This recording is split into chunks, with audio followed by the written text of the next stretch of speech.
She sat on the curb outside a diner, holding a cardboard sign that read, "I once fought to keep the lights on. Now I can't even afford them." Keanu Reeves was about to walk past, but something made him stop. What he discovered next would unravel a hidden past and ignite a mission that shocked the world. Before we continue this incredible story, let us know where you're watching from. If you enjoy stories like this, subscribe to the channel, because tomorrow we have another inspiring story you won't want to miss. The street was nearly empty, the kind of silence that only came after midnight in downtown Los Angeles. The neon glow of the diner flickered softly, casting a pale halo on the sidewalk. Keanu Reeves stepped out of the black SUV, adjusting the sleeves of his dark jacket. The rap party had just ended, a long day of shooting followed by polite laughter, staged photos, and small talk. He hadn't planned to linger. The driver reached to open the passenger door, but Keanu raised a hand. His eyes had caught something, or someone. A figure sat hunched near the diner's front window, knees drawn in, arms wrapped tightly around her body. She wasn't begging. She wasn't even looking up. Just still. Her gray hoodie was frayed, sleeves too long, one of the shoes mismatched. But it wasn't her appearance that froze Keanu in place. It was the cardboard sign in her lap. The letters were bold, written in permanent marker. "I once fought to keep the lights on. Now I can't even afford them." The words struck him like a blow to the chest.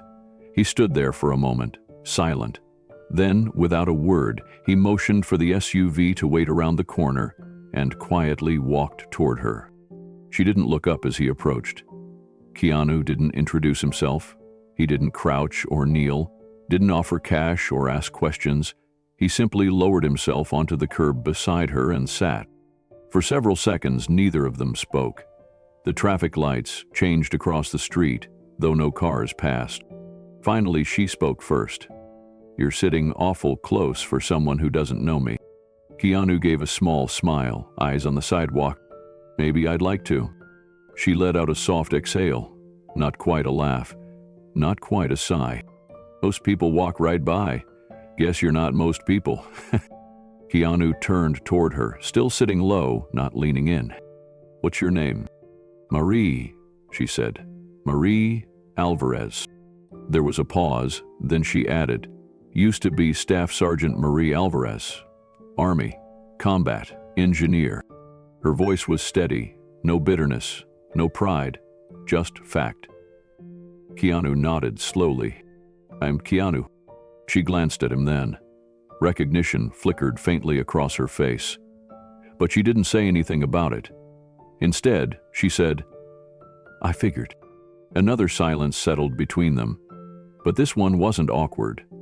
It was quiet, like the hush of two people who both understood something without needing to name it. Keanu gestured toward her sign. "That's a powerful message." Marie looked down at the cardboard and shrugged. "True though, electricity was my thing overseas.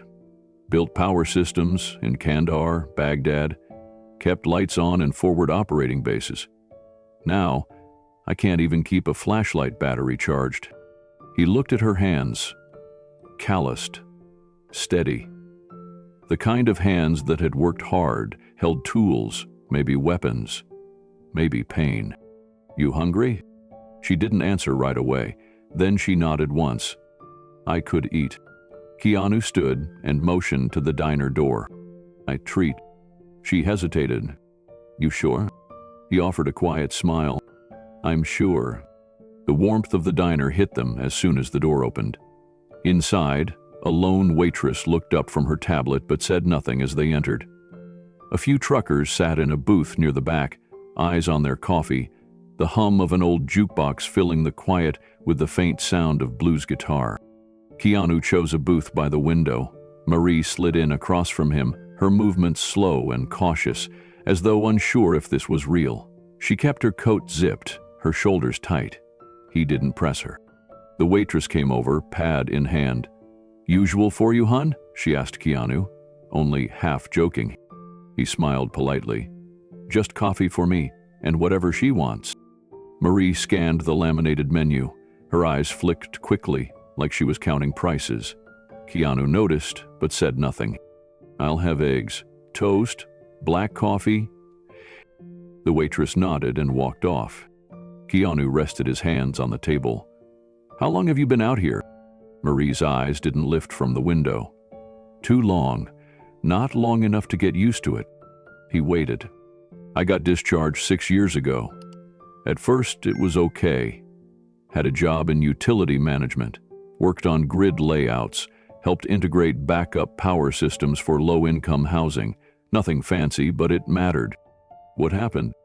Marie leaned back, the leather seat creaking softly beneath her. "Cutbacks, a funding shift. One mistake, then another. I missed a rent payment, then 2. I was never good at asking for help. Didn't want to go crawling to the VA. By the time I realized how bad things were, I was already losing my place. My health insurance went next. Got pneumonia one winter that wrecked my lungs." Keanu listened. She wasn't asking for sympathy. She was explaining a system, not a sob story. People think when you hit the street it's because of one bad choice. It's never just one. It's 100 small doors closing, one by one. He nodded slowly. "You've been through more than most. And you're still here." Her jaw tightened. "For what, though? So I can freeze outside a diner while people pretend not to see me?" "You're not invisible, Marie." She finally looked at him again. "You say that now, but tomorrow you go back to your mansion, your nice life. I'll still be here." Keanu didn't flinch. "Maybe, but tonight I'm here with you." The eggs arrived, toast slightly burnt but hot. Marie dug in carefully, chewing each bite with the kind of focus that came from too many missed meals. Keanu waited until she'd eaten half before speaking again. "What if we did something different?" She looked up. He continued, "I don't mean charity. I mean purpose. A chance to use what you know." And Marie narrowed her eyes. "Why me?" He paused. "Because you kept the lights on when it mattered. And I think it's time someone did the same for you." Marie's fork hovered in midair, her brow furrowed, lips tightening as she studied Keanu like she wasn't sure whether to laugh or walk away. "I've heard a lot of lines from a lot of well-meaning people," she said. "Most of them forgot my name before they hit the parking lot." Keanu didn't blink. "Then I won't say your name tonight. I'll prove I remember it tomorrow." She leaned back, eyeing him carefully. "Why are you doing this?" He let the silence hang a moment. "Because the world breaks people, but once in a while someone who's been through hell still carries light with them. And it's rare, it's valuable, and it's being wasted out here." Marie looked down at her plate. The eggs were gone, crumbs of toast left behind. She reached for the coffee and took a long sip. "You sound like someone who's lost people." Keanu nodded. "I have, and I know the difference it makes when someone finally sits down beside you instead of walking past." For the first time, her face softened. There was something behind her eyes. Exhaustion, yes, but something else too. Hunger for something that wasn't food. "Hope. I used to design emergency grids," she said quietly. "Portable power units, battlefield ready. We'd deploy them in conflict zones to restore comms and light. I liked that part, knowing we could bring something back online in the middle of chaos." Keanu listened carefully, not interrupting. "I once fixed an entire backup system with 3 feet of cable and a chewing gum wrapper," she added, cracking a small, surprised smile. "Didn't last long, but it worked long enough to keep a clinic running through the night." He smiled back. "You still have that mind." Marie looked down at her hands. "The body's not what it used to be. I've got a limp I can't afford to fix, and a lung scar from that pneumonia. And still," Keanu said, "you're sitting here, eating toast, talking to me. That's not weakness, Marie, that's grit." She chuckled, but there was a wetness in her eyes now. She blinked it away quickly. "You know what's wild?" she said. Sometimes I think if the power had just stayed on in that apartment a little longer, maybe none of this would have happened. 1 week, one more paycheck. That's all it would have taken. Keanu looked at her, then at the window beyond, where the city buzzed, indifferent and bright. "This city lights up every night," he said quietly. "But the people who kept it safe are left in the dark. That's not okay." Marie stared at him, then nodded slowly. The wall around her wasn't gone, but it had shifted, cracked slightly. He reached into his jacket and pulled out a folded note card, wrote something down and slid it across the table. "Not an offer, just an address. If you show up tomorrow, I'll be there." She picked it up, glanced at the location. "And if I don't, then I'll still remember your name." Keanu stood. "Good night, Marie." She watched him leave, eyes lingering on the door long after it closed behind him. He didn't know it yet, but everything had just changed. Keanu didn't sleep that night. He tried, lying in bed staring at the ceiling as the hours ticked by. The city buzzed faintly outside his window, but his mind was stuck in a loop. Marie's face, the words on her sign, the way she held herself with pride, even when sitting in the cold. By morning, he was in front of his laptop. He typed her name, Marie Alvarez, Staff Sergeant, U.S. Army. It didn't take long. There she was, Silver Star, a combat engineer who had led a daring evacuation of over 20 civilians during a firefight outside Kandahar. Keanu read the report slowly. Her unit had taken heavy fire. A bridge had collapsed. She had built a makeshift pulley system under enemy pressure to ferry civilians to safety, then gone back for 2 wounded teammates. He stared at the screen. That was the same woman sitting on a sidewalk with nothing but a sign and a half-worn hoodie.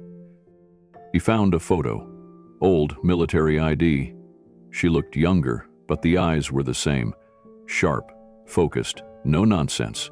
The kind of eyes that had seen more than they should and still kept moving. Keanu leaned back, shook his head, and quietly said, "What happened to you, Marie?" Then he picked up his phone. "Hey, Mike, I need a favor." Mike Denton ran a non-profit veterans center on the East Side. Unlisted, quiet, trusted. Keanu had supported it in the past, anonymously. He told Mike about Marie, her history, her current state, asked if they had any resources available. Temporary shelter, medical support, job counseling. "Of course," Mike said. "What's her name again?" "Marie Alvarez. She may not want help, so approach carefully. Don't push." Mike agreed. Keanu hung up, unsure what would come of it. The next afternoon, Mike called back. "She wouldn't take anything," he said. "Wouldn't even let me finish my sentence. Said she wasn't looking for handouts." Keanu wasn't surprised. "She doesn't want charity," he said. "She wants purpose." He stared out the window for a long time, then picked up a pen and wrote something on a fresh card. That evening, Keanu returned to the same diner. Marie wasn't there. He waited anyway, sat at the same booth, ordered the same coffee. Time passed. Just as he was about to leave, she appeared. Same hoodie, same limp, same cautious walk. Their eyes met through the window. She stepped in without a word and slid into the seat across from him. "Didn't think I'd see you again," she said. "I said I'd remember your name." She looked down. "You sent that vet guy, Mike. He's a good man, just wanted to help." She shook her head. "I told him no, I don't need handouts. I need a chance." Keanu pulled the new card from his pocket and slid it across the table. "This isn't a rescue, it's a challenge." She tilted her head. "What kind of challenge?" He leaned forward. "Come work with me on something. You have experience no one else does." Marie didn't touch the card. She stared at it like it might be a trick. "You don't even know what I've been through," she said. "You think a nice meal and a few compliments mean I'm ready to work again?" Keanu nodded calmly. "You're right. I don't know everything. But I know what I saw in that Silver Star citation, and I know what I saw sitting outside this diner. You didn't ask me for anything. You didn't complain. You just existed, with more dignity than most people who have everything. She folded her arms. I'm not a symbol. I'm not some project to fix. You're not, Keanu replied. But I do think you've got something most people have forgotten how to carry. Marie tilted her head, waiting. Resilience, he said. You understand systems and people, and you've survived both. She sat in silence for a while. The hum of the diner's fridge buzzed quietly in the background. What exactly would I be doing? She asked finally. Something real, Keanu said. There's a development center I've been working with, trying to create modular shelters that are low-cost, off-grid. Not just for vets, for disaster relief, urban overflow. Places people can go when the system fails. Marie blinked. You're building houses? Not houses. Transitional infrastructure. Clean energy units. Micro-water systems. Power grids. All tech you worked with already, just in a new setting. And you think I can help? I think no one else could do it better. She looked out the window, her reflection staring back through the glass. Her hand moved slowly, finally pulling the card toward her. You do this kind of thing often? Keanu smiled faintly. Only when it matters. Marie nodded once, then again, slower. All right. I'll show up, but no promises. I don't do PR campaigns. I don't smile for the cameras. There won't be any. She tapped the card against the table edge. I walk if it smells like a charity stunt. I'd walk with you, Keanu said. This is real. A long silence passed. Then Marie slipped the card into her pocket and stood. Tomorrow? 10 o'clock, Keanu said. Address is on the back. She didn't smile, but she didn't look away either. As she turned to leave, Keanu spoke again. Marie? She paused. I wasn't offering you help, he said. I was inviting you into something that needs you. She held his gaze. We'll see about that. Then she pushed open the door and walked out into the night. Keanu stayed behind for a few more minutes, sipping what was now cold coffee. Something had shifted, not just in her, but in him too. He wasn't trying to fix someone anymore. He was building with someone who had already endured the fire. Now came the test. Would she show up? And if she did, what might they create together? The next morning, the sun broke through a light marine haze as Keanu arrived early at the warehouse on the edge of Lincoln Heights. It wasn't glamorous, just a repurposed shipping hub turned prototype lab. Inside were workbenches, solar arrays, and half-assembled modular units designed to fold and deploy like emergency tents, but with insulation, water capture, and off-grid power. He walked the floor slowly, checking the systems he'd been investing in for over a year. It wasn't his company, but his fingerprints were everywhere. Quiet funding, silent partnerships. He never wanted credit, only results. By 10 o'clock, he was pacing. By 10:15, he was still alone. He told himself it was fine, no expectations. She didn't owe him anything. But at 10:21, the door creaked open. Marie walked in slowly, eyes scanning the space. Same hoodie, same boots. But something was different. Her posture was straighter, her chin lifted. She didn't look like someone asking for anything. She looked like someone assessing a battlefield. Keanu approached without a word, just nodded. Marie looked around, arms crossed. You weren't kidding, she said. This is legit. Welcome to the workshop, he replied. She walked past him, studying a table filled with schematics and half-built panels. She picked up a tool, turned it over in her hand, then pointed to a junction where the wiring was messy. This'll arc if you load it wrong, she said. Needs a cap here. Keanu smiled. Want to fix it? She didn't answer right away, just pulled out a folding chair, sat down, and got to work. For the next half hour, they said almost nothing, but they worked, shoulder to shoulder. She asked for nothing. He offered nothing she didn't ask. just space, tools, a plan. At one point, Keanu's phone buzzed. He ignored it. When Marie finally leaned back, she wiped her hands on her pants and gave a small nod. He curled, "That panel's safe now." "You think this can scale?" he asked. She shrugged. "Depends how many bureaucrats you have to drag through the mud to get a zoning permit. But the system's solid. You're missing a field battery shield, though, and your water recovery unit is inefficient. You know how to improve it?" Marie gave him a look. "I lived in a combat zone with nothing but rain and desperation. Yeah, I know how to improve it." Keanu grinned. "Then we'll do it your way." She paused, watching him. Her voice softened. "Were you doing this, Keanu? Really?" He looked her in the eyes. "Because we've built an entire world that forgets the people who built it. And I don't want to be part of that forgetting anymore." Marie studied him a beat longer, then nodded once. "Okay, I'm in. For now." "That's enough," he said. For the first time, the corner of her mouth curled into the hint of a smile. Outside, the morning traffic moved on, unaware. But inside that quiet warehouse, something had begun. Quiet, steady, and full of light. A week had passed since Marie first stepped into the Lincoln Heights workshop. Every morning, she arrived before Keanu. No announcements, no dramatic declarations. She just showed up. Her hands found purpose in wires and circuits. Her mind locked onto flaws before anyone else spotted them.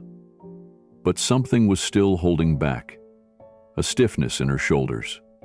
A quiet distance that never fully eased. One morning, Keanu didn't take her to the usual workspace. Instead, he offered her a coffee in a to-go cup and said, "Come with me. I want to show you something." They drove in silence, winding through alleys and side streets until they reached a forgotten part of the city, an old industrial block wedged between a cement yard and an abandoned train line. The building was squat and gray, its door hidden behind a steel gate half covered in ivy. Keanu unlocked it with a quiet click. Inside, the air was cool and musty. The space wasn't glamorous, stained concrete floors, exposed pipes overhead. But it was alive with scattered workbenches, stacked batteries, circuit boards, and notes pinned on the walls in layers of handwriting and sketches. Marie stepped inside and paused. "This yours?" she asked. Keanu nodded. "I rent it under a quiet name. No headlines, no press. Just a space to build things that matter." She wandered further in, her eyes catching on a solar panel laid out beside a half-built wall unit. "Who funds this?" Keanu shrugged. "Some of it's mine, some comes from friends. People who believe that real change doesn't come from policies, it comes from prototypes." Marie crouched beside one of the devices, her hands grazing the surface gently. "What is it?" she asked. "Modular energy storage," he replied. "It's designed for low-income housing, solar-powered, portable, something families can rely on when the grid fails or the rent goes unpaid." Marie looked up. "Why isn't it in use?" He leaned against the door frame. "Because the tech isn't the problem. It's trust. Distribution. Convincing people that it's not some scam or overpromised product. Cities don't know what to do with off-grid solutions.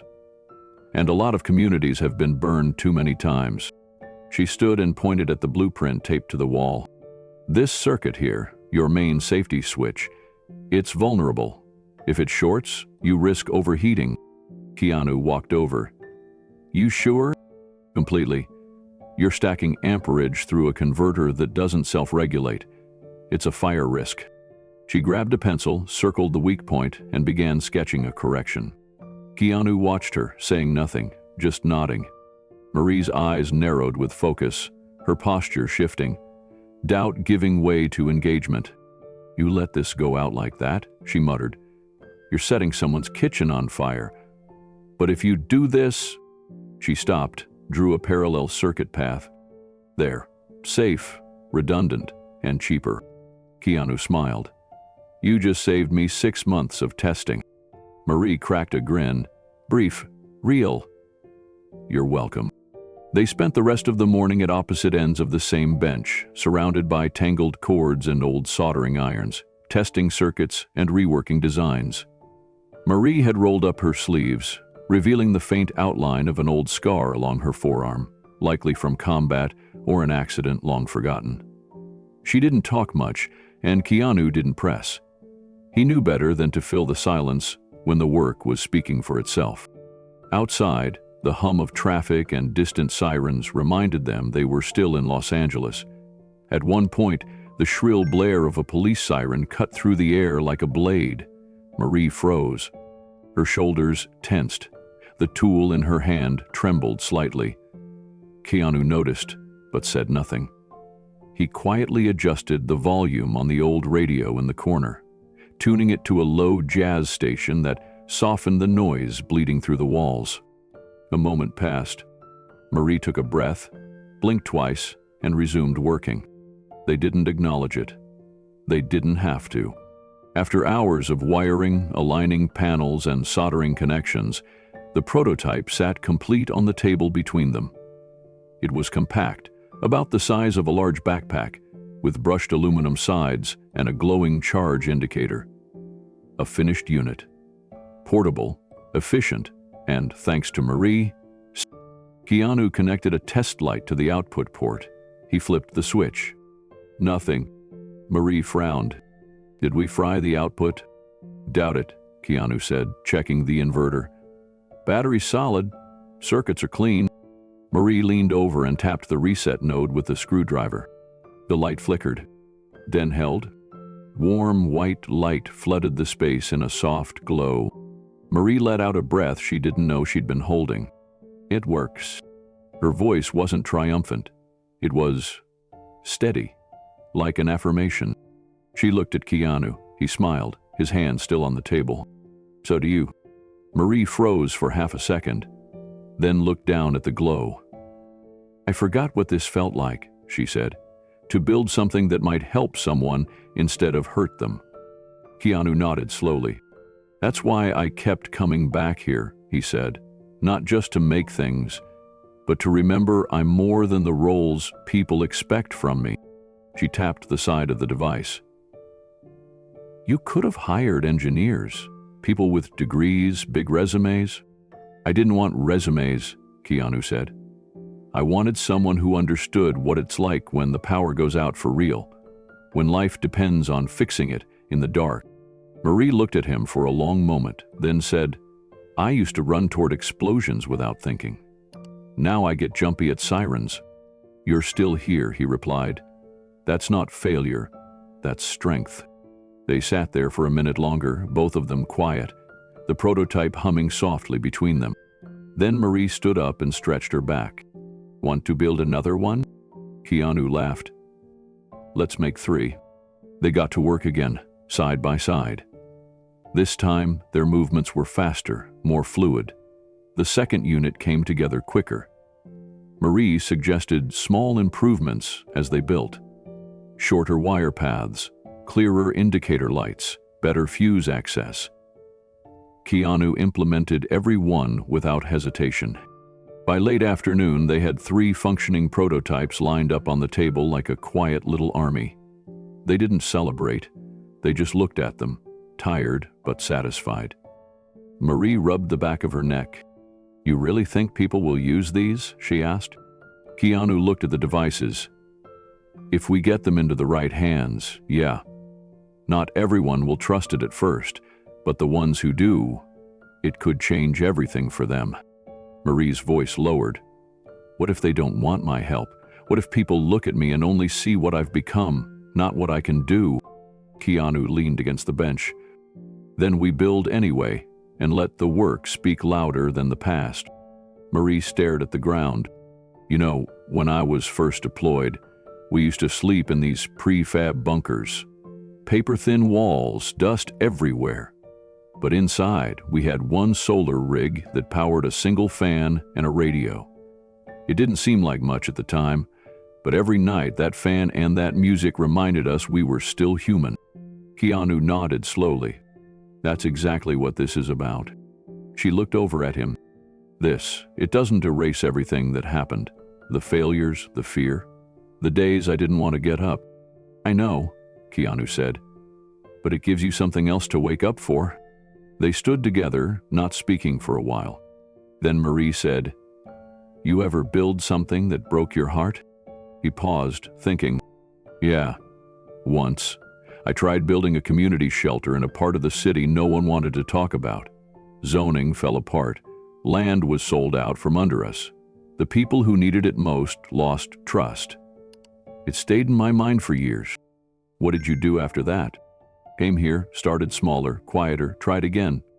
Marie looked around at the messy storage room, the wires still scattered across the bench, the coffee growing cold in the corner. "This place," she said softly, "it's not pretty, but it's real." "That's the idea," he replied. She nodded. "I want to come back tomorrow, keep building." He didn't smile, didn't nod. He just said, "I'll be here." Marie picked up one of the prototypes and studied it, then walked it over to the far end of the room where a small charging rack had been set up. She placed it there gently, like it mattered, because now it did. As she turned back, something flickered in her face. Recognition. Of herself. Of what she could still become. She didn't say it out loud, but she didn't have to. She had found something in the storage room that went far beyond circuits and solar panels. She had found a reason to believe again. Marie didn't expect the temporary housing to feel like anything more than a step up from the street, but it surprised her. The small unit was clean and simple. One bed, a kitchenette, working electricity, and most importantly, a door that locked. It sat just 2 blocks from the workshop, tucked into a converted shipping yard with other transitional homes for people rebuilding their lives. She arrived late the night before, no fanfare, just a key left under a potted plant and a handwritten note on the counter, "Rest well, you've earned it." The next morning, Marie was back at the workspace by 7 a.m. Keanu was already there, pacing between tables. But the room wasn't empty anymore. 3 new faces sat hunched over schematics, young engineers in hoodies and work boots, all in their 20s. One was South Asian, another Latino, the third a tall woman with a thick braid and sharp eyes. They looked up when Marie walked in. Keanu gestured to them. "This is the crew." Marie raised an eyebrow. "Recruited overnight?" He smiled. "They've been volunteering at Mike's vet center. Just needed a project." Marie gave them a curt nod. "Let's get to it." For the next few hours, the room buzzed with a quiet hum of collaboration. Keanu stepped back, watching Marie slip naturally into a leadership role. She corrected wiring diagrams, adjusted software parameters, and explained voltage tolerances without condescension. When the tall woman asked about modular shielding, Marie handed her a screwdriver and told her to build it herself. No lectures, no hierarchy, just work.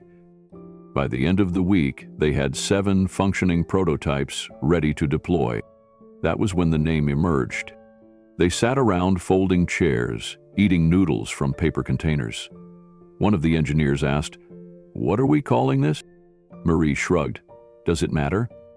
The tall woman chimed in. "It should. A name tells people what it's for." Keanu looked at Marie. "What do you think?" She was quiet for a moment, then said, "When I was in Kandahar, after a bad day, we used to sit around this old heating unit in the tent. It didn't do much, but it glowed. We called it the Hearthlight. It reminded us we were still human."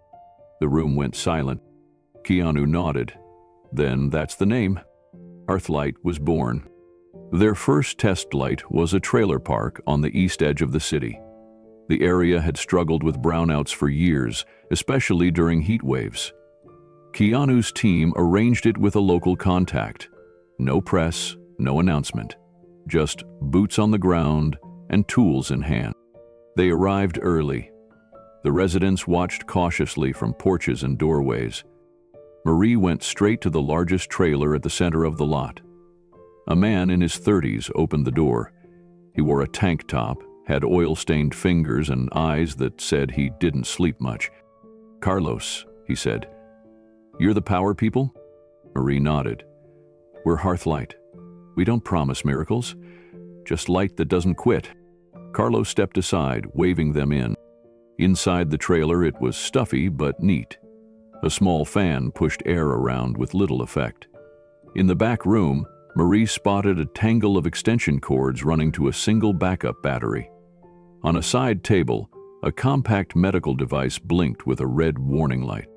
Carlos noticed her glance. "That's for my daughter," he said quietly. "Lita, she's 7. She's got this lung condition. Nothing extreme. But she needs that oxygen device every night, or it gets real bad by morning." Marie's tone was calm. "What happens when the power cuts?" Carlos looked away. "We get in the car and drive till she can breathe again, sometimes all night." Marie nodded. "We'll fix that." They spent the next 4 hours installing a Hearthlight unit outside the trailer. One of the young engineers mounted the panel on the roof, while Marie and the woman with the braid calibrated the storage unit and rewired the oxygen system. Lita appeared once, peeking from behind a curtain.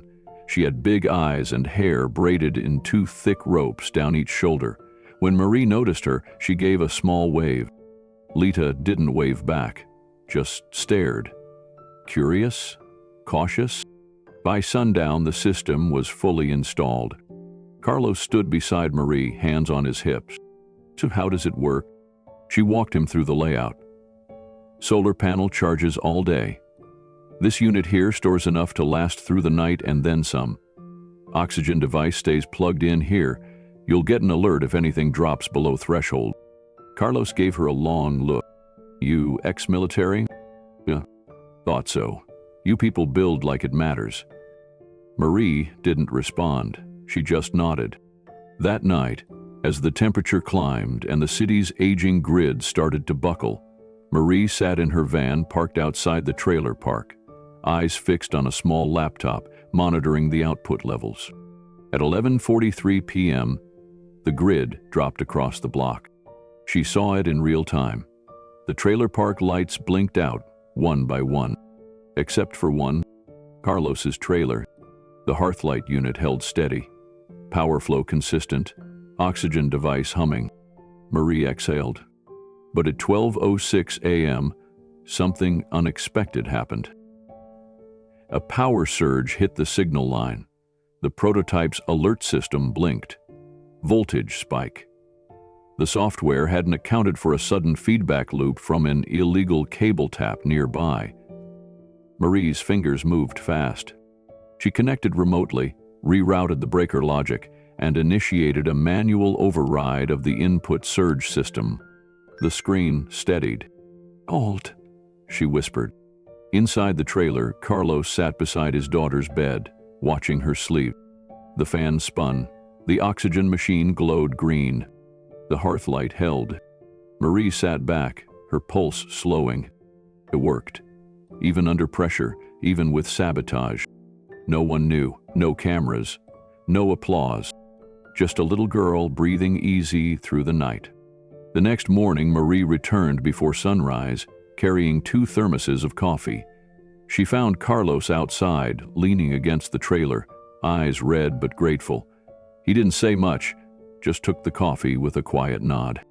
"She slept through the night," he said. "First time in a long while." Marie leaned against the railing beside him. "Good. That's what it's supposed to do." "She kept waking up before," he added. "Not because she couldn't breathe, but because she was scared it would stop again. Last night, she didn't wake once." He looked at her with a weight in his gaze that words couldn't carry. "I didn't think anyone cared enough to fix things like this."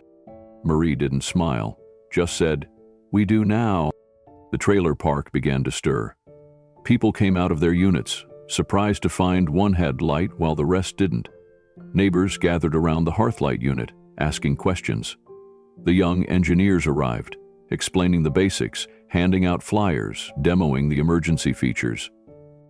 Keanu stayed back, quietly filming short clips on his phone, not for the press, but for future funders.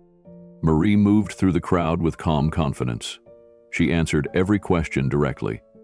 When a skeptical man grunted, "Looks like charity," she replied, "Looks like survival to me." That afternoon, Lita stepped outside, holding a drawing. It was crayon on old notebook paper. She showed a box with a glowing circle, a smiling stick figure beside it, and the words in a child's scrawl, "Thank you, Miss Marie." Marie blinked, caught off guard. Lita walked up to her and said, "Daddy says you made the light stay on, so my breathing won't go away." Marie knelt down slowly. "I helped, but the light's yours now." Lita handed her the paper and, without hesitation, wrapped her arms around Marie's neck. For a second, her arms stayed at her sides. Then, slowly, like warmth spreading through frost, she wrapped her arms around the girl and held her. She didn't cry, not then, but something shifted. Carlos watched from a few feet away, one hand on the railing. He didn't interrupt. Later that evening, as the team packed up, Keanu walked over and handed Marie a small sealed envelope. No label. "What's this?" she asked. "Just a note from someone who believes in second chances," he said. "Open it later." She tucked it in her pocket and nodded. That night, back at her small unit, Marie finally opened it. Inside was a simple handwritten message. "You're not rebuilding machines. You're rebuilding faith. Keep going." Underneath, a single signature. It wasn't Keanu's. It was the name of a veteran counselor from her old VA file. She stared at it for a long time, and for the first time in years, she didn't feel like she was fighting the dark alone. The light was holding, and this time it had a name: Hearthlight. 2 weeks after the first Hearthlight installation, the story broke wide. It started small. A local reporter covering power outages stumbled across the project while visiting the trailer park. He saw the solar unit humming quietly while the rest of the block sat in the dark. He interviewed Carlos, took a photo of Marie beside the box, and wrote a human interest piece titled "The Light That Didn't Go Out." By morning, it was all over social media. Veteran groups reposted it. Disability rights advocates boosted the story. Tech forums debated the design. But not everyone was cheering. By day 3, city council members began fielding calls, some from constituents asking for their own Hearthlight units, others from utility company representatives asking why unregulated solar storage devices were being installed without permits.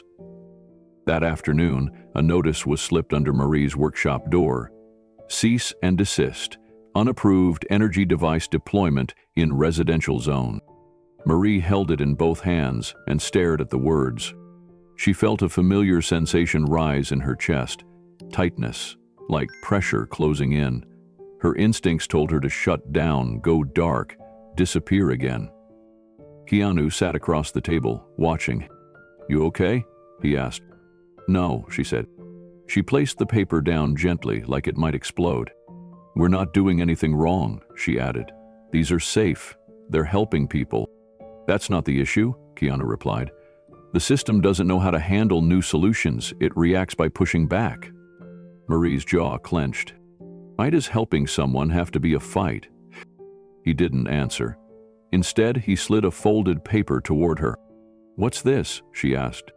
"A request to speak at the City Council forum next week. They're reviewing independent energy systems. You're being invited to explain." Marie stared at him. "No, I build, I don't talk." Keanu leaned forward. "You already spoke when you installed that unit for Lita, when you stayed up and kept it running. That's the kind of voice people listen to." She looked away.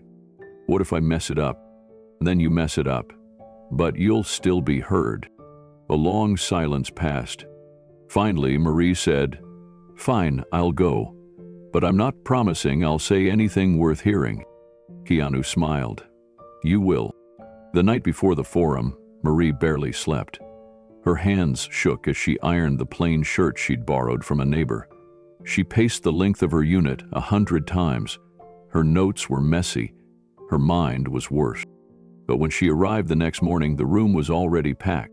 Veterans, journalists, engineers, and, at the back of the hall, Keanu, wearing a hoodie, sitting quietly near the exit. Marie stepped up to the microphone. A dozen city officials sat before her, flanked by representatives from power companies and zoning boards. Her voice trembled at first, but then she looked up and began. "I didn't come here to fight," Marie said into the microphone. "I came here because I've already done that, overseas, and here, and in my own body." She paused. The room was silent. "I served as a combat engineer in Kandahar. I learned how to build under pressure, how to keep people alive when the rules didn't apply. And when I came home, I thought I'd finally be safe. I thought I'd matter." She held up the cease and desist notice in her hand. "But what I found was a system that didn't remember me, that told me to get in line, to fill out forms, to wait, until I lost everything." A few heads nodded in the back rows. "I didn't want pity," she continued. "I just wanted power, not the kind that sits in these chairs, no offense, but literal power, so that someone like Lita, the 7-year-old who needs oxygen at night, doesn't wake up wondering if the lights will fail again." One of the utility reps began whispering to a colleague, but Marie ignored him. "We didn't bypass safety. We followed guidelines. We didn't demand attention. We delivered results. And when the grid failed again, Hearthlight didn't." She took a breath. "This isn't about rebellion, it's about resilience. It's about veterans finding a way back into society, not by being served, but by serving again." A pause. "And if there's a problem with that, then maybe the problem isn't us. Maybe it's the system that forgot why it was built in the first place." Applause started slowly, then built into a rising wave that filled the room. Marie didn't smile. She simply stepped back and returned to her seat, her hands still trembling. Keanu watched from the back, arms crossed, a quiet nod of approval in his expression. The meeting continued with dry legal statements and power company objections, but the energy in the room had shifted. After the session, Marie stepped outside into the warm afternoon. A few reporters tried to approach her, but she brushed past them and kept walking. Keanu caught up with her on the sidewalk. "You did it," he said. "I didn't faint. That's all I care about." He laughed. "That's more than enough." Marie looked up at him. "They're going to come harder now, aren't they?" "Probably."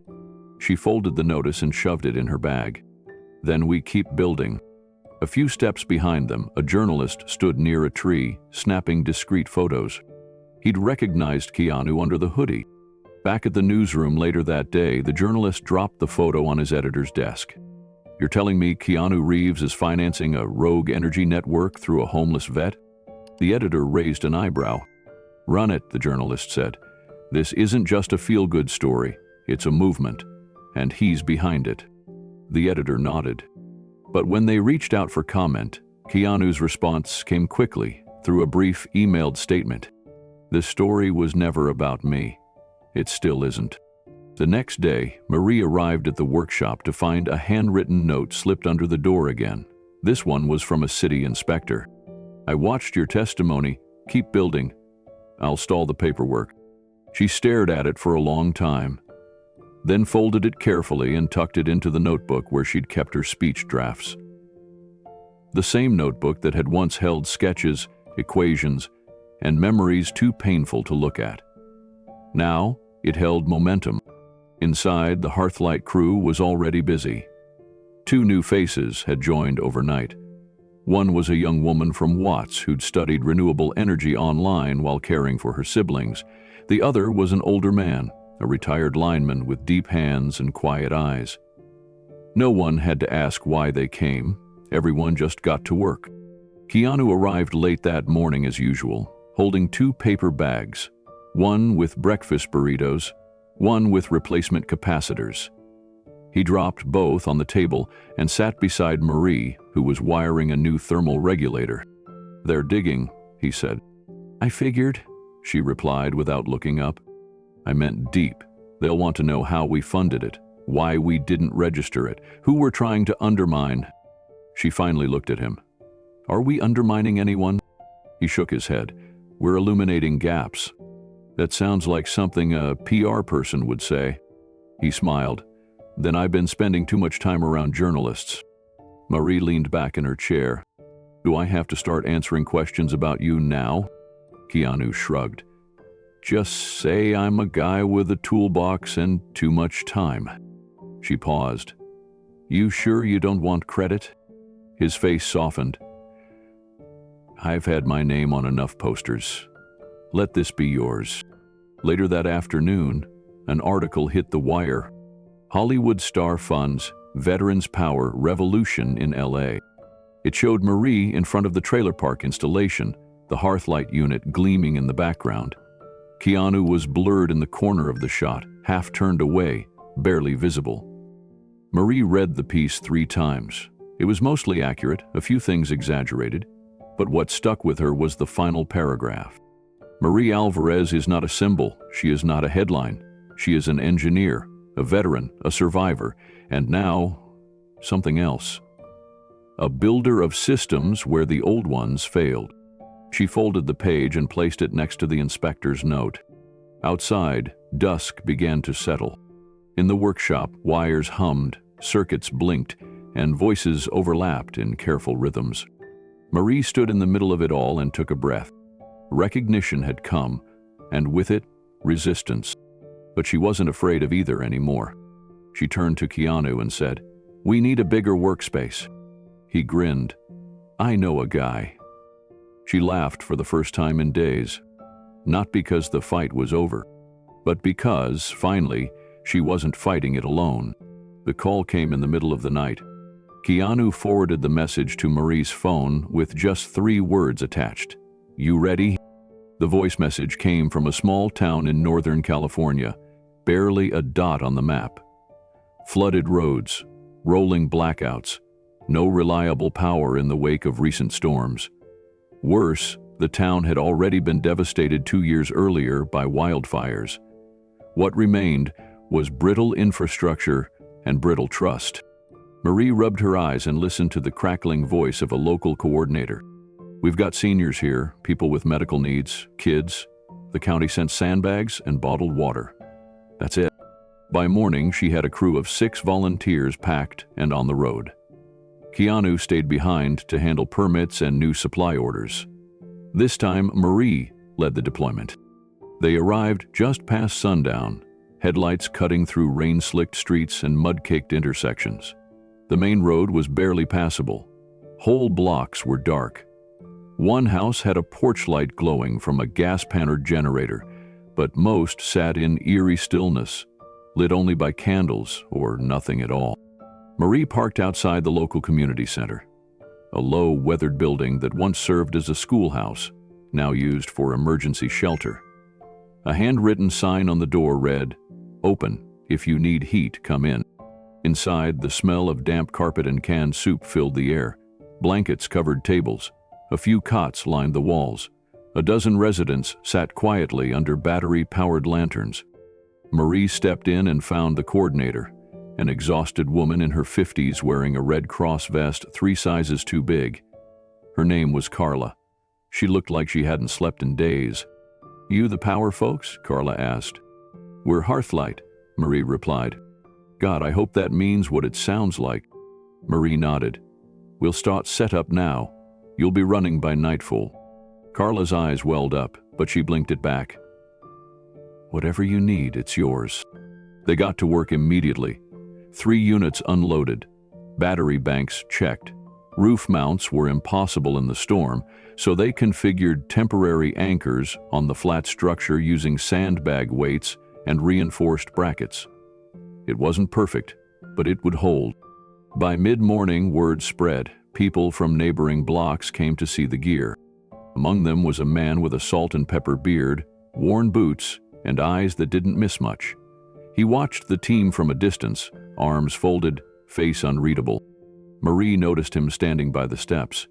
She approached him with a nod. "You looking for someone?" she asked. He shook his head. "Looking for the catch?" "There isn't one," she said. He raised an eyebrow. "People don't show up out of nowhere unless there's a headline or a paycheck." "Not us," she replied. "Then why now?" he said, voice low but sharp. "Where were y'all when this town burned 5 years ago? when people lost everything and slept in tents in the high school gym. Marie didn't argue. She just looked him in the eyes and asked, "You want in?" The man looked at her for a long moment. "No speeches?" he asked. "Nope," Marie said. "Just a tool kid." She handed him a case with a cracked handle and worn stickers from military bases around the world. He took it slowly, opened it, and scanned the contents. His hands moved with the ease of someone who'd spent years wiring things under pressure. "You served?" he asked. "Yeah, combat engineer. You?" "Darnell Thomas, infantry. 2 tours in Fallujah. Retired, or so they said." Marie gave a small nod. "Glad you're here." He didn't respond with words, just stepped past her and walked straight to the main Hearthlight unit. He began inspecting the wiring like he already knew what needed checking. They worked side by side through the afternoon, neither saying much. Darnell adjusted the voltage output manually, muttering to himself about grounding faults and surge resistance. Marie rerouted the load path to prioritize heating and medical equipment inside the center. As night fell, wind whipped through the streets and the rain thickened. The center filled up fast, more residents arriving with bags, wet coats, and weary expressions. Inside, the lights flickered once, then stayed on. The heater hummed, the coffee pot bubbled. A child began to laugh from the back corner, chasing a ball across the clean tile floor. Carla looked around in disbelief. I think we've got real power." Marie nodded. "It'll hold through the night. You've got backup capacity for at least 48 hours. She turned to Darnell, who had taken off his jacket and was carefully taping a loose connection near the emergency outlet. "You know this better than most of us," she said. "I used to run field comms when we needed signal in the middle of nothing." "Looks like you're still doing that," she said. He let out a dry laugh. "You all might be legit." Marie leaned against the wall. "We're not here to fix everything. Just to give people a chance to breathe." He stared at her. Still doesn't answer why now. She met his eyes. "Because someone gave me a chance I didn't expect. And I promised I'd keep it going." The generator outside made a soft whir as it adjusted to the load. Inside, someone turned on a small radio. Music played. Old, soul, low and warm. Darnell sat down near the entrance, watching the people settle into the comfort of something that worked. He rubbed his hands together. "You've got more of these systems?" "We're building them as fast as we can." Darnell looked around the shelter. "Then we've got work to do." He stood up, walked over to Marie, and held out his hand. This time, she shook it without hesitation. "Where do we start next?" he asked. Marie smiled. "Wherever it's darkest." The next morning brought another storm front. Winds picked up before sunrise. Rain beat down in steady pulses, and the sky stayed a flat, heavy gray. But inside the community center, the power held. Marie and Darnell checked the Hearthlight system at first light. The readings held steady. Despite the wind, the anchors hadn't budged, and the batteries remained charged enough to run essential systems.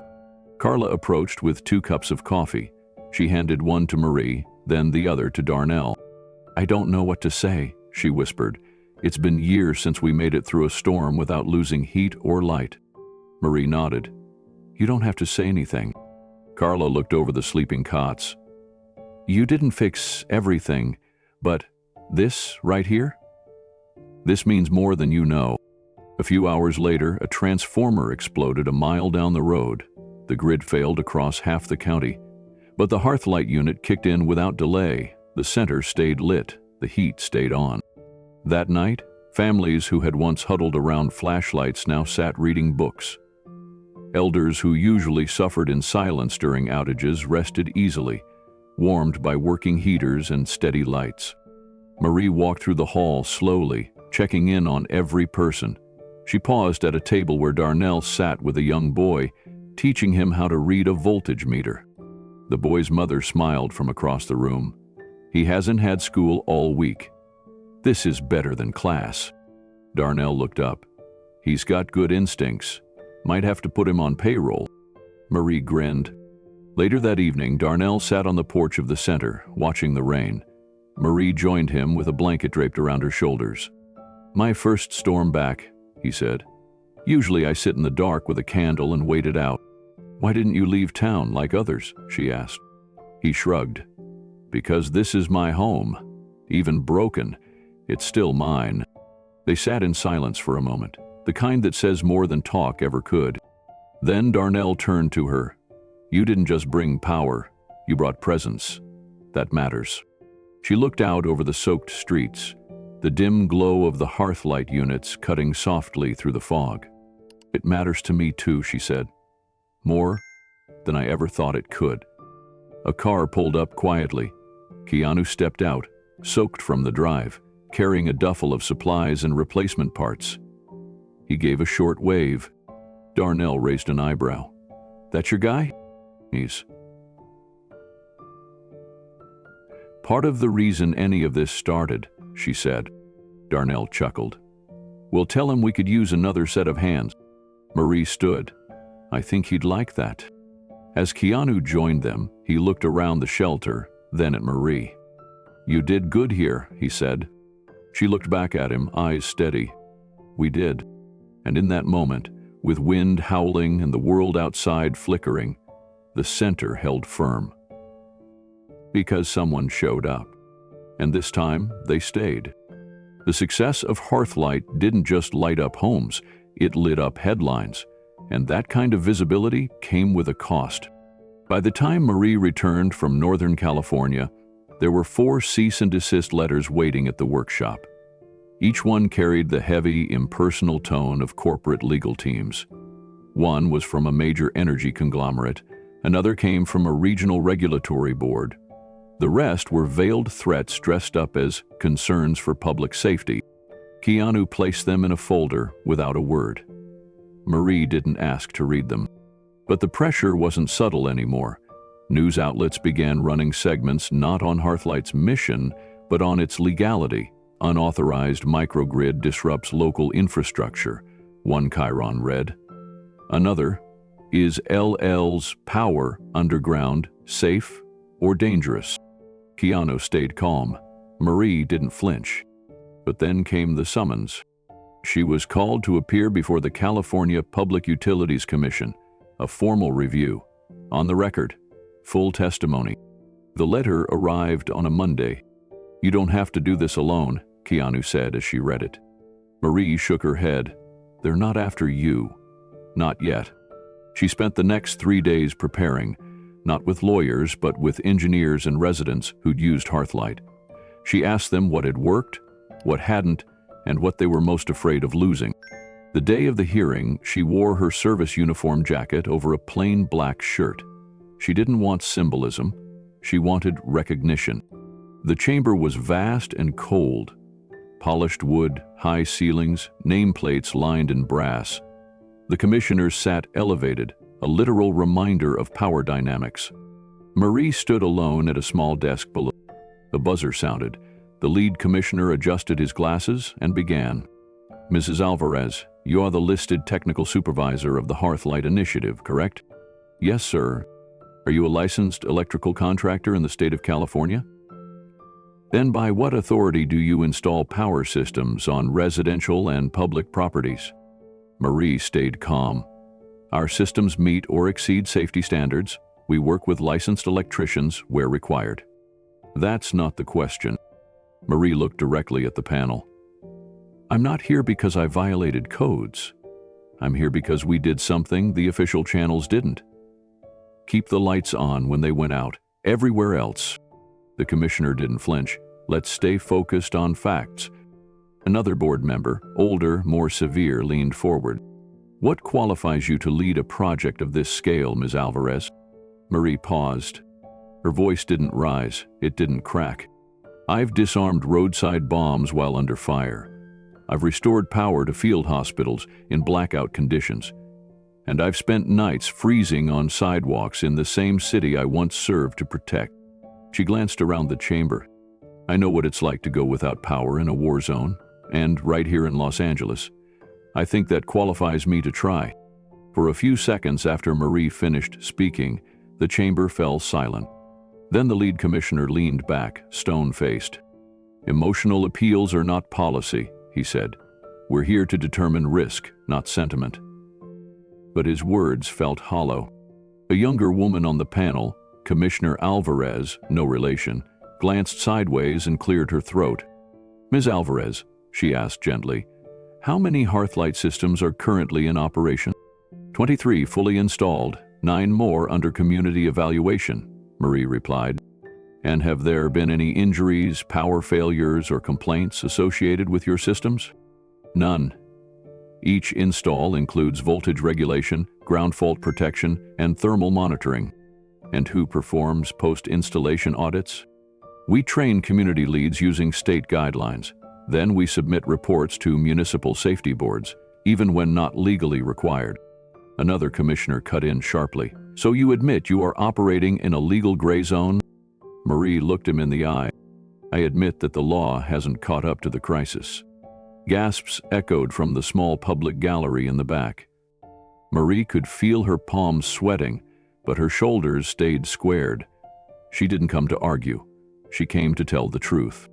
After nearly 2 hours of back and forth, the hearing was adjourned with no decision. A review would take place. A ruling would follow. Marie stepped out of the chamber to a crowd of flashing cameras and microphones.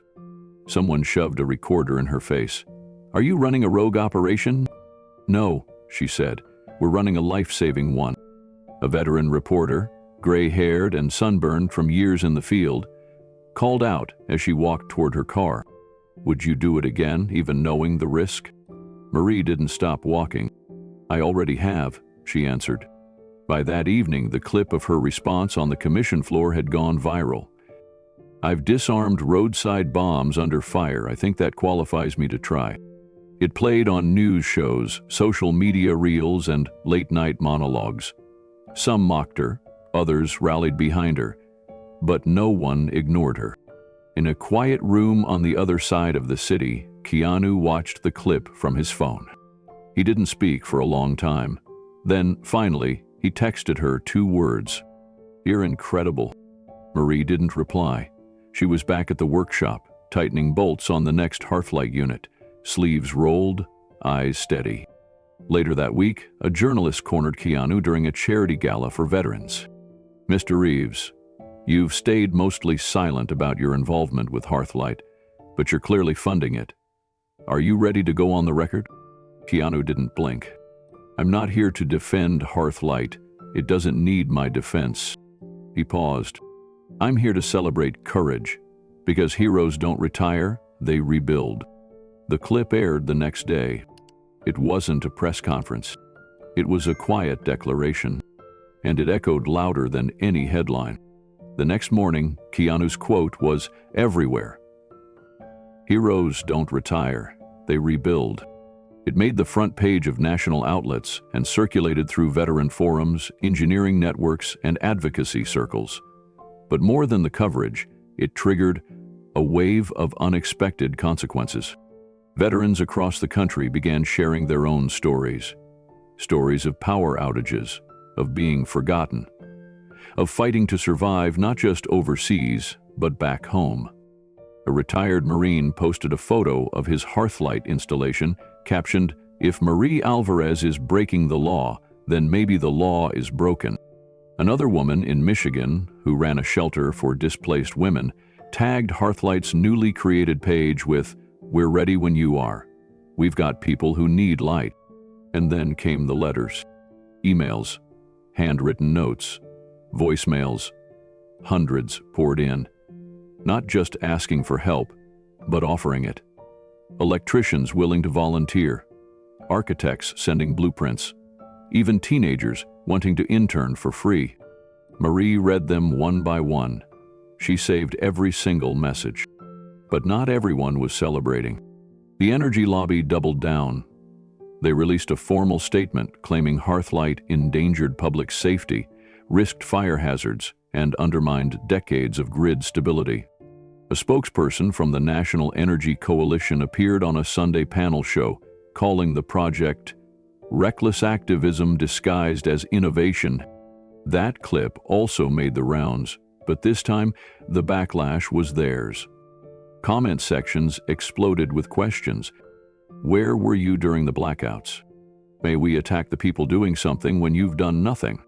If safety mattered so much, why did you wait until now? Marie remained quiet through it all. She returned to the trailer park where Carlo and his daughter Lita lived. She wanted to check the voltage regulators after heavy rains. Carlos greeted her at the door, holding a cup of coffee and a drawing Lita had made. It was a picture of their house with a glowing yellow box labeled Hearthlight and two stick figures, one with wild curly hair, the other with a ponytail and a wrench. Marie chuckled. "Guess I've got a new title," she said. "Lita calls you the Light Lady," Carlos replied. She said, "When the wind howls at night, she's not afraid anymore." That hit Marie deeper than anything the commissioners had thrown at her. Later that week, she returned to the workshop to find Keanu already inside, sleeves rolled, hands dusty from unloading crates. She raised an eyebrow. "Didn't know you did manual labor." He smiled. "Only when it matters." They worked side by side, no cameras, no press. Just wires, tools, and blueprints. Just purpose. As night fell, Marie paused. "You sure you want to keep your name out of it?" she asked. "People might listen more." Keanu shook his head. "They're already listening to you, that's what matters."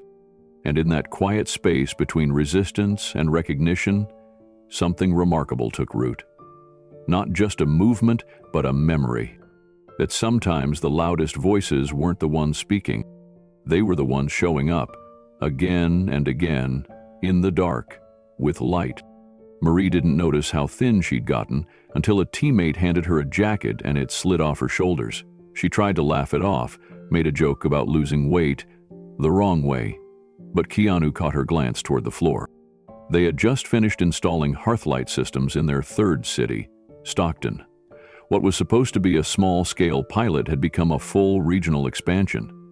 3 neighborhoods in desperate need now had backup power, community centers with emergency hubs, and trained residents ready to troubleshoot problems on their own. The praise didn't stop. Journalists, veterans, educators, even city officials once hostile to the project now applauded Hearthlight's growth. But behind the scenes, something was breaking. Marie stopped showing up to team dinners. She skipped lunch breaks. At first, no one noticed. She was always too busy, always rushing between sites, always focused. But the signs were there. She jumped at loud noises again. She flinched when someone touched her shoulder. Her handwriting in reports grew sloppier. Sometimes she arrived at meetings but didn't remember being there. Keanu watched it unfold with a quiet concern that turned heavier each day. One night, after a 16-hour shift in the field, Marie was packing up cables when her hands started shaking. She dropped the coil twice, tried to steady herself, and then everything went black. When she woke up, she was in a hospital room. Fluorescent lights. A saline drip. Her boots by the door. Keanu sat in the corner with his phone in one hand and a copy of the Hearthlight safety protocols in the other. He looked up when she stirred, but didn't say anything right away. "You passed out," he said finally. "Your blood sugar tanked. You were dehydrated, and you hadn't eaten in over 30 hours." Marie closed her eyes, then opened them slowly. "I'm fine. You're not. I've had worse. That doesn't mean you deserve more of it." She turned her head toward the ceiling, her voice barely above a whisper. "I don't know how to live when things are going right. I'm used to fixing what's broken. That's all I've ever done." Keanu sat forward in his chair. "Then maybe it's time to build something no one has to fix." Marie stared at him. He continued, softer now. "You've spent your whole life pulling people out of fires. But what if the next mission isn't saving someone else? It's staying and building and letting yourself matter when everything's calm too." She didn't cry. She didn't nod. But something inside her, something tightly wound, loosened. Over the next few days, Keanu stayed by her side, not talking much, just being there. The team visited in shifts. Darnell called and left a message that ended with, "You better come back because I can't do wiring like you can." When Marie was discharged, She didn't go straight back to the workshop. Instead, she sat in Keanu's car and stared out the window for a long time. "Maybe Hearthlight needs one more circuit," she said quietly. He glanced at her. "What do you mean?" "Mental health support. We've built power systems. Now let's build people support too." Keanu nodded. The idea took shape faster than anyone expected. Within a week, Marie and Keanu had reached out to 2 veteran counselors and 1 trauma-informed therapist. These professionals weren't hired to give lectures. They were brought in to sit beside workers in the field, to listen on lunch breaks, to hold space after long nights. They didn't call it therapy, they called it maintenance. The same way wires needed inspection and batteries needed balancing, so did people. Marie insisted on one thing, that the support sessions be integrated, not isolated. Every Hearthlight site would now include 2 new roles, 1 technical mentor and 1 emotional support lead, both given equal status. Both trusted to speak first when something seemed off. Some team members didn't understand it at first. A few resisted. "I thought we were an energy project," one junior engineer said. "We are," Marie replied. "Energy doesn't just mean electricity, it means people too." Within a month, the results were visible. Fewer missed days, fewer burnouts, better communication, and most importantly, the beginnings of something deeper than resilience. Healing? Marie still struggled with sleep. Some nights she walked the perimeter of the workshop just to calm her nerves. But now she wasn't alone. On more than one occasion, she'd return from a midnight walk to find a sticky note on her workbench from Keanu. "It's okay to pause. That's not failure. That's charging." She never replied.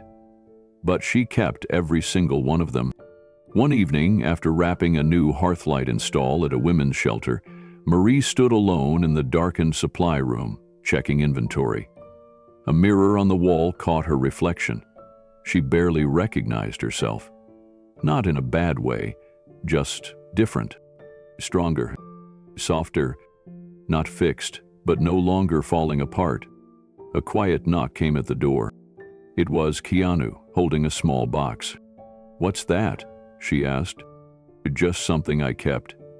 Thought maybe it was time to pass it on." He opened it slowly. Inside was a pocket-sized flashlight. Scratched, worn. On the handle, faded lettering read, "Hold the line."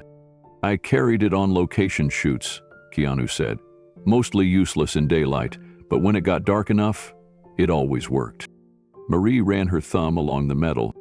"I didn't know I needed something until I had it," she said. He smiled. "Neither did I." Back at the workshop, a new wall began forming near the entrance. It wasn't fancy, just plywood and nails. But each team member began adding something. Photos, quotes, patches, even simple words. Marie added the first mental health flyer. She pinned it beside a wiring diagram without saying anything. Weeks later, someone pinned a sticky note next to hers. It read, "You don't have to fall apart to ask for help." By then, Hearthlight had become more than a project. It was becoming a blueprint for something bigger. Not just how to light a home, but how to rebuild one's own inner wiring. Quietly, patiently, together. And for the first time in a long time, Marie Alvarez no longer felt like a ghost from a war she couldn't leave. She felt like a builder of something worth staying for. When the invitation first arrived, Marie didn't believe it was real. An embossed envelope with an international seal. Inside, a formal letter from the organizers of the Geneva Global Innovation Summit. They were inviting Hearthlight to be showcased among the top 20 humanitarian engineering projects worldwide. Keanu read the letter twice before looking up. "Trade unbound until you're in it. They want you to present." Marie folded the letter and slid it back into the envelope. "They want the project. I want the person behind it." "I'm not a speaker, Keanu. I'm not polished. I'm not whatever those people expect." "You're not polished," he said. "You're real, and that's the point." She hesitated, glancing toward the solar panels being tested in the back of the workshop. The hum of circuitry had always made more sense to her than the murmur of crowds. "I'm not the face of anything. You're the heart." That was all he said. Then he handed her a well-worn passport. 3 weeks later, Marie stood in a cavernous hall in Geneva, staring at the stage lights as her name was announced. Her knees almost gave out as she walked across the polished floor. She wasn't used to heels, or microphones, or 20 flags, waving in the background while translators prepared headsets. But she took a breath, stepped forward, and opened her notes. Her hands trembled. The first minute of her talk was scattered. She paused twice, once to cough, once to collect herself. Then she looked up. She didn't see world leaders or CEOs. She saw a trailer park in LA and a girl named Lita who needed power to sleep. She saw Darnell in a flood-struck town, wiping tears from his eyes as hearthlight lit up a shelter. She saw Carlos hugging his daughter's drawing with a smile he hadn't worn in years. And she spoke. "We didn't start with a plan. We started with a problem. People living without basic power. Not overseas. Here, in cities, in forgotten corners." She paused again, this time not from nerves, but from meaning. We didn't need a miracle. We needed a connection, one wire, one home, one person willing to show up. The room fell still. Her voice steadied. Hearthlight is simple tech, but it carries complex hope. It's built by veterans, by electricians, by people who understand what it's like to be left out. She shifted the screen to show their prototype. Not a polished animation, just photos of dusty workshops, folded diagrams, and duct-taped boxes being refined in real time. The solution isn't perfect, but it's real and it's growing. Not because we sell it, but because people believe in it. She closed her folder. "We don't need to invent hope," she said. "We just need to power it." For one long beat, no one moved. Then the applause began, first polite, then thunderous. Some rose to their feet, others wiped their eyes. In the front row, Keanu sat quietly, hands folded. He didn't cheer. He just nodded once when Marie finally turned and met his eyes. She smiled, shaky, stunned, and mouthed a single word: "Thanks." After the summit, things moved quickly. Representatives from several countries approached the Hearthlight booth with immediate interest. Delegates from Ghana, New Zealand, and Brazil each asked how to replicate the model in rural or underserved communities back home. A university in Norway offered to provide research support. A nonprofit from India asked if Marie would advise on adapting the system for monsoon-affected zones. Even major tech companies approached the table, carefully. Not with buyout offers, but with proposals for partnership, access to materials, and ethical manufacturing grants. Marie stood behind the modest Hearthlight display, overwhelmed. She had expected a few polite conversations, maybe a follow-up email or two. Instead, she was holding a growing folder of cards, schedules, and documents, each one representing a door she never imagined would open. One woman from a Canadian firm offered her a polished pitch, full of marketing jargon. Marie blinked, nodded politely, and wrote a quiet note on a scrap of paper instead. It simply said, "Keep the mission louder than the noise." Keanu watched from a nearby bench. He saw the way she handled the whirlwind, with humility, not hesitation.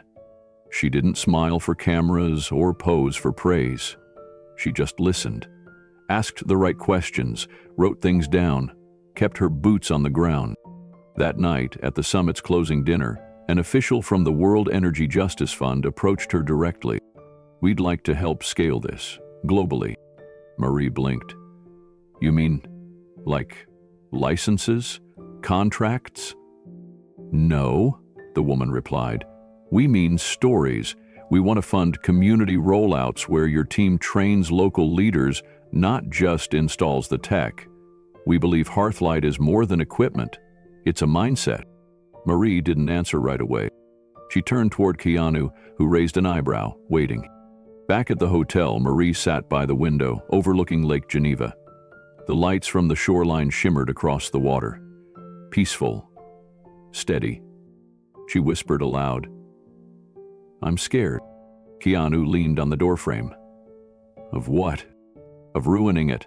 Of it becoming too big. Of losing control. He stepped closer. Then don't let it be about control. Let it be about trust. Marie looked down at her hands, still holding the folded program from the summit.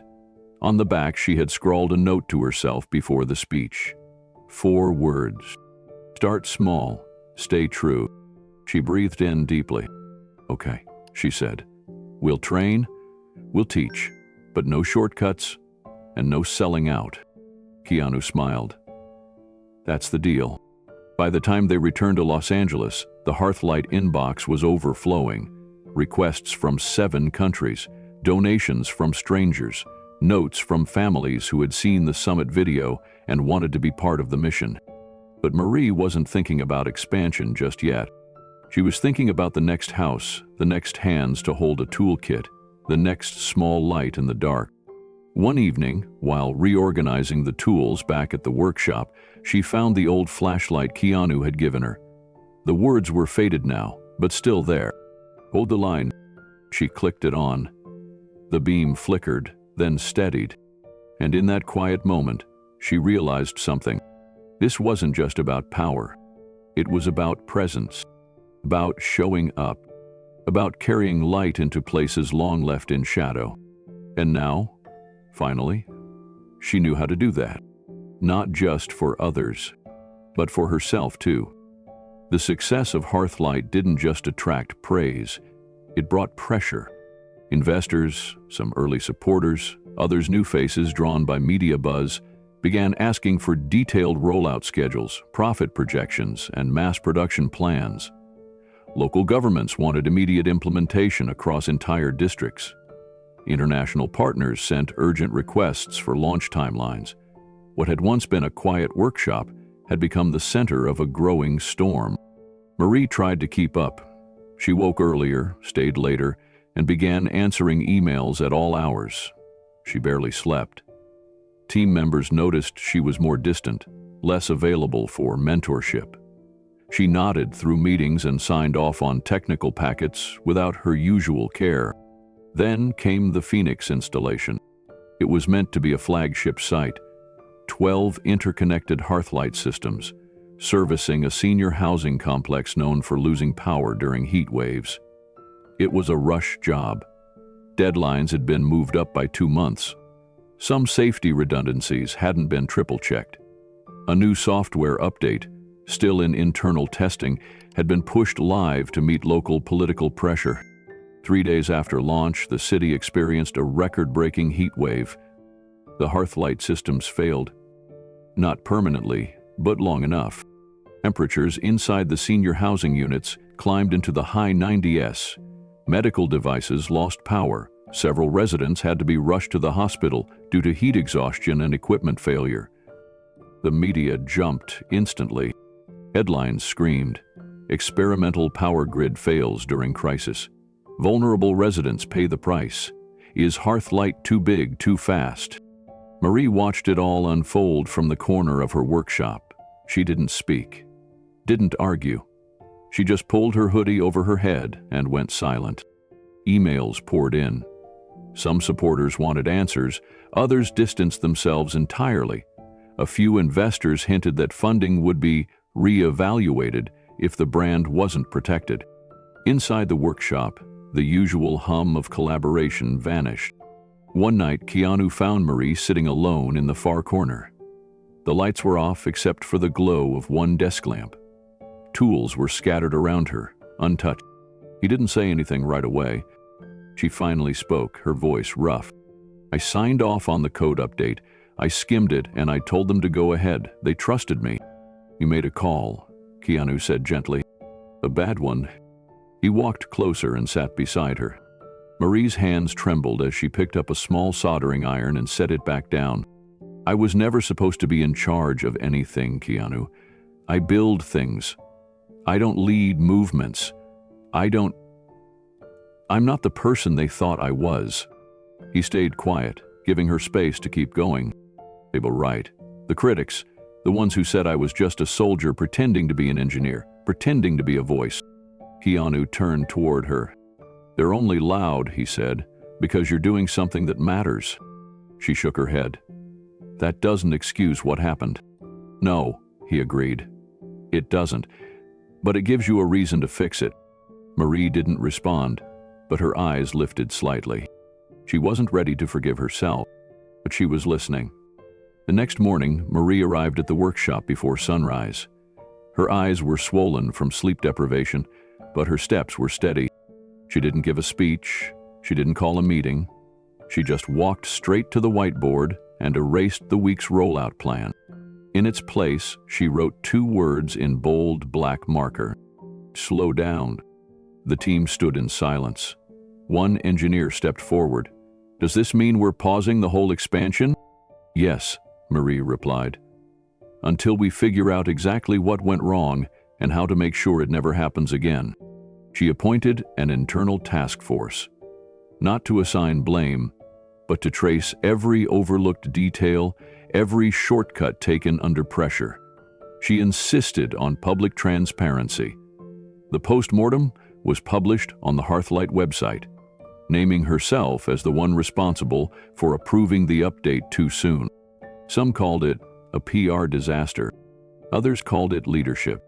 Meanwhile, she made calls to every family affected by the Phoenix blackout. She didn't delegate it. She spoke to them personally. Some were angry. Some just wanted answers. All of them listened. "I made a mistake," she told them, "but I will not disappear." And she didn't. Marie returned to Phoenix 2 weeks later, this time with a smaller crew, triple redundant backups, and a new policy. No install would go live without independent review by 3 separate engineers, including one outside the Hearthlight team. Carlos from the trailer park volunteered for that role. He had been studying electrical systems ever since Hearthlight changed his daughter's life. "I'm not just a beneficiary," he told her. "I'm part of this now." Darnell joined too, flying in from Northern California with his own checklist and steady hands. "This time," he said, "we fix it together." As the new system went online, Marie stood at the edge of the lot, heart pounding. No glitches, no warning beeps, just the soft, steady hum of working power. The senior residents, some of whom had nearly given up on innovation altogether, gathered to watch. Lita had drawn a new picture, a sun with wires wrapped gently around its rays. She handed it to one of the residents who'd been hospitalized. "This is you now," she whispered. "Safe and warm." Marie turned away so they wouldn't see her tears. Later that night, she sat with Keanu on the curb outside the Phoenix site.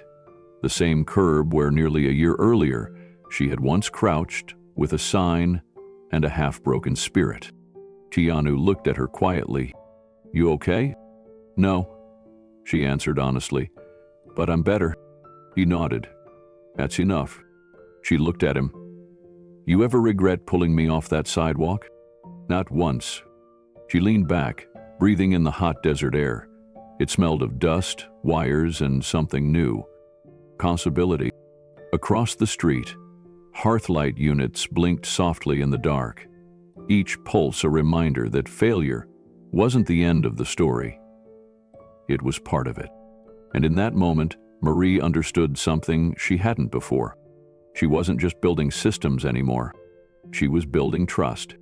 Hard-earned, fragile, but real. And that meant she had to keep going, even if the road forward wasn't always bright. Because now, she carried the light within her. Marie Alvarez stood behind the podium, a single sheet of paper in her hands, though she barely glanced at it. The press conference had been called in the community center that once ran on flickering lights and donated candles. Now, fully powered by Hearthlight. Rows of reporters filled the folding chairs, their cameras aimed, microphones extended. The air buzzed with tension, curiosity, and a trace of skepticism. Marie didn't wait for an introduction. She stepped forward, cleared her throat, and began. I want to begin with one sentence. I am responsible. She paused, letting the words land. I approved a system update before it was ready. I rushed a timeline I knew was risky. And the result was a power failure during a heat wave that affected vulnerable people. People we promised to protect. There was a murmur among the reporters. One leaned forward with a question, but Marie held up a hand gently. Please, let me finish. I'll take every question you have. But first, I owe this room and every community we've served a clear explanation. She laid out the chain of decisions that had led to the Phoenix blackout. No excuses, no deflection, just a timeline, names, and her signature at the bottom. She explained the software flaw, the pressure from partners, the decision to override internal caution. Then she outlined the changes already in motion: independent audits for every site, a rebuilt testing protocol, and a new internal team dedicated solely to safety oversight. She spoke without theatrics, but her voice never wavered. We can't build trust with silence, and we can't power communities if we hide when things go wrong. That was when a reporter in the second row raised his hand. He didn't wait to be called on. Do you really think Hearthlight can survive this kind of failure and scrutiny? Some people say your credibility is gone. Marie looked at him.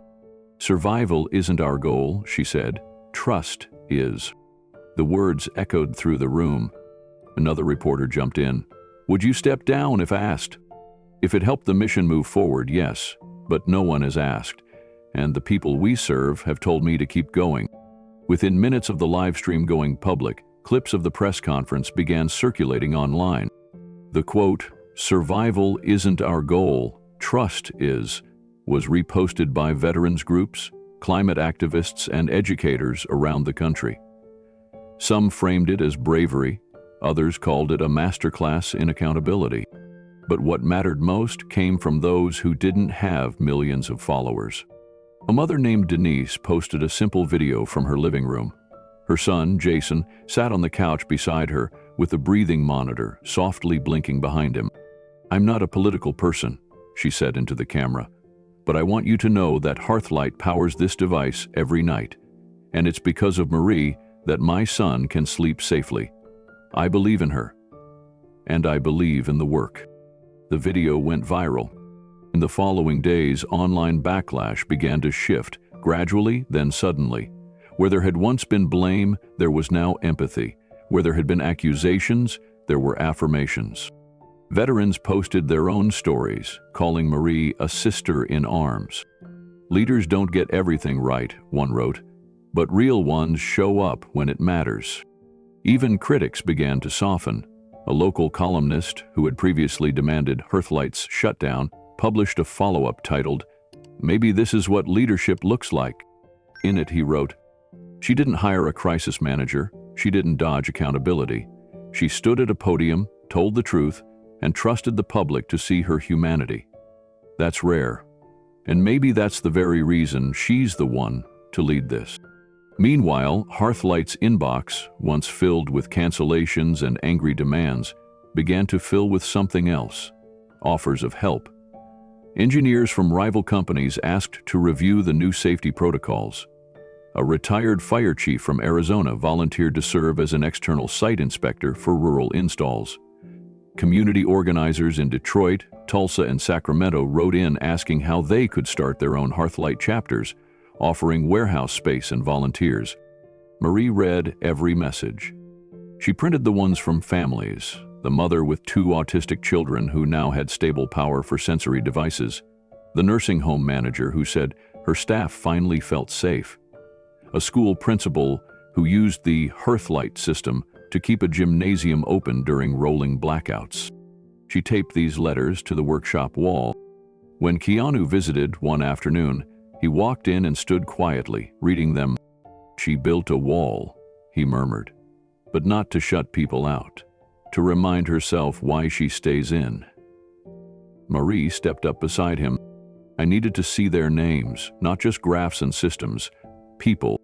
He nodded. "That's why it's working." The next day, she released a new public statement, not a speech, just a letter, posted on Hearthlight's homepage. It was titled The Pledge. In it, she wrote, "We can't undo every mistake. We can't prevent every failure. But we can promise this: to remain visible when it's hard, to answer the phone when it's uncomfortable, and to rebuild every time we fall. Hearthlight exists because people deserve power, in every sense of the word. And I won't stop working until they have it." By the end of the week, several cities that had paused Hearthlight partnerships quietly resumed talks. A former critic from the Phoenix City Council publicly endorsed the project again.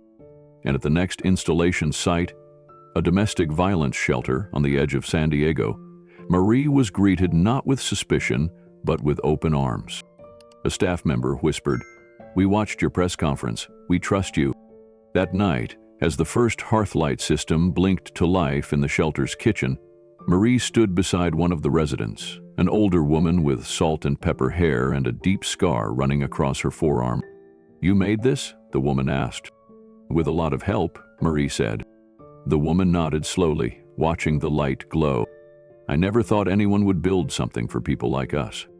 Marie didn't say anything, just placed her hand on the woman's shoulder and stood still for a long time. Back at the workshop, the team framed the printed letter of The Pledge and hung it next to the whiteboard. The bold black words, "Slow down," still remained at the top, untouched. They weren't just recovering from a mistake. They were growing because of it. And Marie wasn't just rebuilding trust. She was redefining what leadership looked like, one honest step at a time. The package arrived in an unmarked envelope. No return address, just a faded stamp from overseas and Marie's name written in block letters. It sat on the edge of her desk for half a day before she opened it. Inside was a folded piece of army green canvas, wrapped around a dog-eared letter and a single photograph. Marie held her breath as she unfolded the photo. It was her, standing in front of a crumbling cement building in Kandahar. Her uniform was soaked with dust. In the background, flames licked the edge of the frame, remnants of the IED attack they'd survived. And next to her stood a man with bandaged ribs and a torn sleeve, giving a weak thumbs up. The handwriting on the letter was shaky but careful. "Marie, you probably don't remember me. I was the guy you dragged out of the blast radius near Cop Anderson. You didn't say much, just shoved me behind cover and kept moving. Later I learned you'd gone back in to pull 2 more guys out. I never forgot. My wife never forgot either. You saved my family before it even began. I've followed your story, heard about Hearthlight. I saw your name in the paper after Phoenix. I'm proud of you. Whatever you build, whatever you lead, just know there's a soldier out here who believes in it." Matthew Reyes, 3rd Combat Engineer Battalion. Marie stared at the name for a long time. She remembered the moment. Not his name, not his voice, but the sound of him coughing through the smoke. The weight of his gear when she lifted him. The gravel digging into her knees when they hit the ground. And now he was riding her from somewhere halfway across the world? She tucked the photo into her jacket pocket and carried the letter to the next team meeting. The workshop was buzzing that morning. Engineers sorted parts, new volunteers reviewed training protocols, a fresh install was being prepped for a shelter in Fresno. Marie walked to the center of the room and held up the letter. "Before we go over site logistics," she said, "I need to share something." The room quieted. She read the letter in full, her voice steady, though her hands trembled slightly as she reached the end. When she finished, no one clapped, no one spoke. Instead, one of the junior engineers stood and saluted. Marie blinked back tears. "I've been thinking," she said after a pause. "We've been working to bring power to the forgotten corners of this country. But some of the most forgotten places? They're the ones that wear the flag on their backs. Veterans shelters, recovery homes, reintegration camps." She stepped closer to the table and unrolled a map with markers scattered across it. "This," she tapped a circle drawn in red, "is a temporary VA facility in Oklahoma. They're running off old generators and borrowed wiring." Another tap. This one's a women's veteran transition house in New Jersey, no central heating. She looked around. Let's fix that. A quiet murmur of approval swept through the team. Then one voice rose. How many sites? Marie answered without hesitation. As many as we can. That afternoon, Keanu arrived. He had a quiet way of walking into a room. No announcement, no fanfare, just presence. Marie handed him the letter. He read it once, slowly, then looked up. Sheem pulled him out of a fire, said one of the engineers nearby. Keanu didn't respond. He just walked to the board, picked up a marker, and wrote in the margin beside the initiative notes. Fund first 20 units, KR. Anonymous. Marie saw it. She crossed the room and hugged him. No words, just tears. The team gave them space. No one snapped photos, no one interrupted. Marie stepped back, wiped her face, and said softly, I don't know how to thank you. Keanu smiled gently. You already did. You built something that lasts. Later that evening, the workshop stayed open late. Marie sat at a long table with the engineering leads, plotting logistics. The map on the wall was now marked with 20 new red pins, each representing a veteran's facility under review for Hearthlight installation.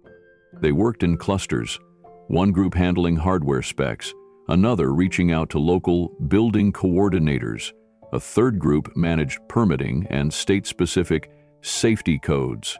This wasn't just a passion project now, it was a mission. Marie made one thing clear. These wouldn't be charity installs.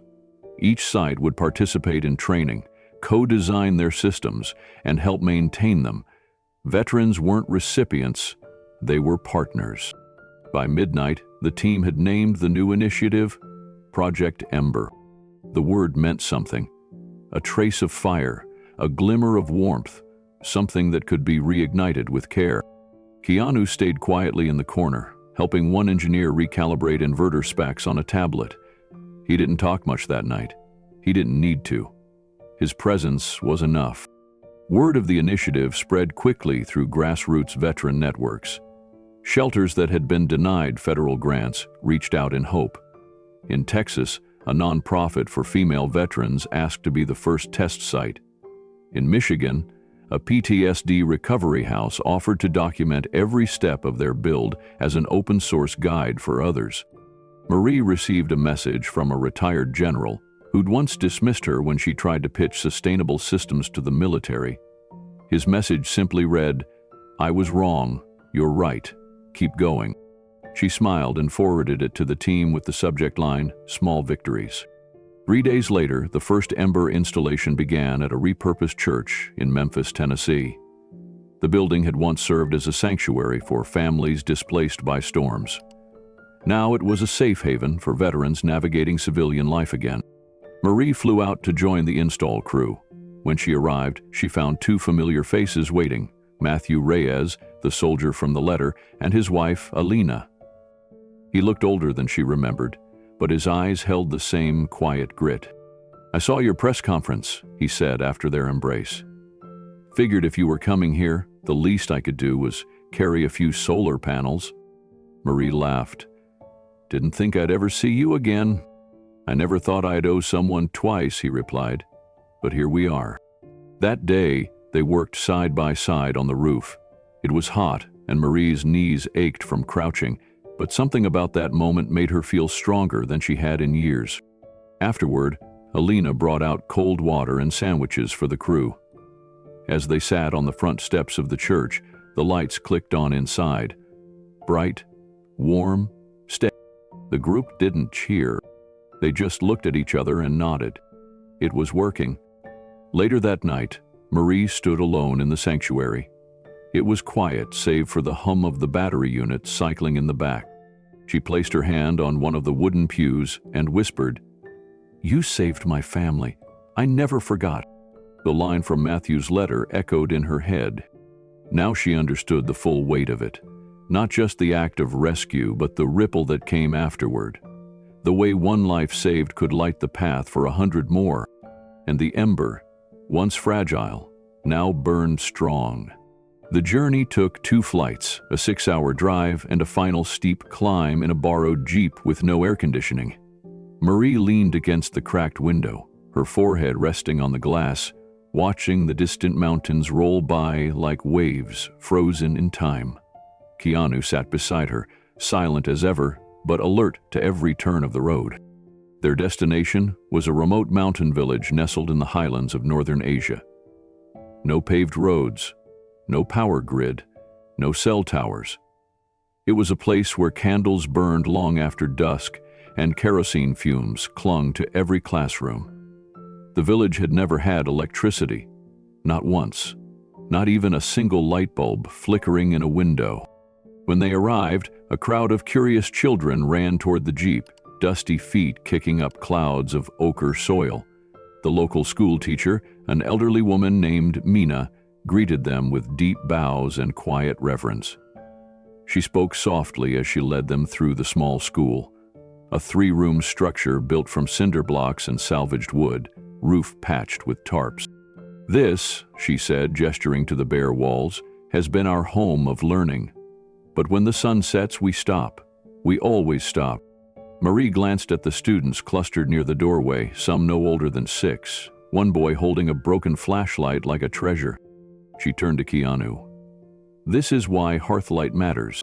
They set up the solar units behind the school, working side by side with village volunteers.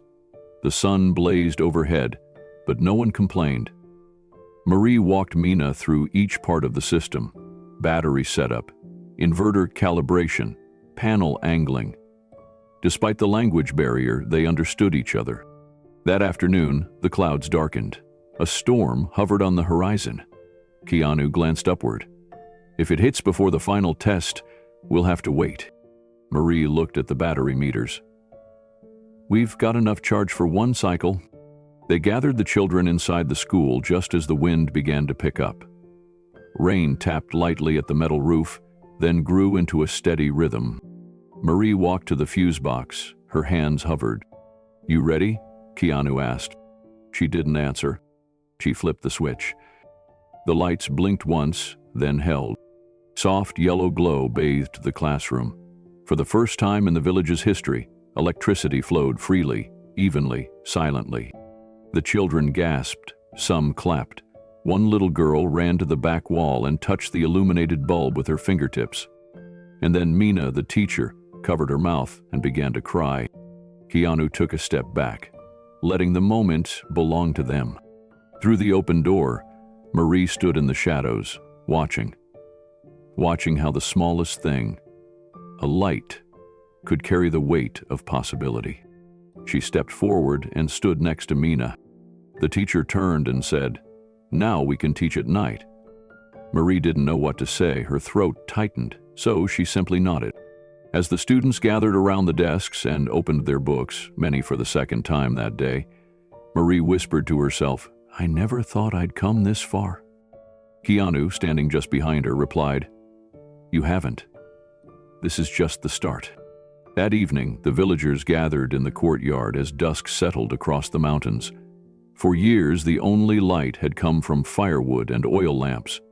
But now, a quiet current buzzed beneath the earth, pulled from the sun, stored in batteries crafted by hands that once knew war, hardship, and silence. One of the children asked if they could read after dinner. Mina smiled. "Yes," she said. "Tonight we read Under Stars and—" A soft glow illuminated the small library inside the school. It wasn't much, just a single room with a bookshelf and a few torn volumes. But the children sat in circles on the floor, flipping through pages like they were made of gold. Marie sat quietly near the back wall, watching it all unfold. A little boy handed her a book and gestured to the empty space beside him. She took it and sat down. The title was written in a language she didn't understand, but the pictures were enough. It was a story about trees and wind and a girl who found a lantern in the forest. The final page showed her holding it high, lighting the path for others to follow. Marie closed the book slowly. Her heart was full, but her thoughts were still. This was what it was all for. Not the applause, not the press coverage, not even the global summits.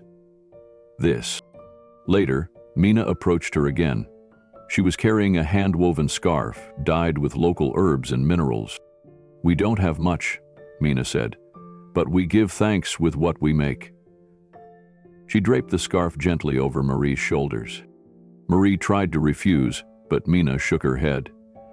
"When light comes to a place like this, it's not just the bulbs that shine, it's the people who carry it."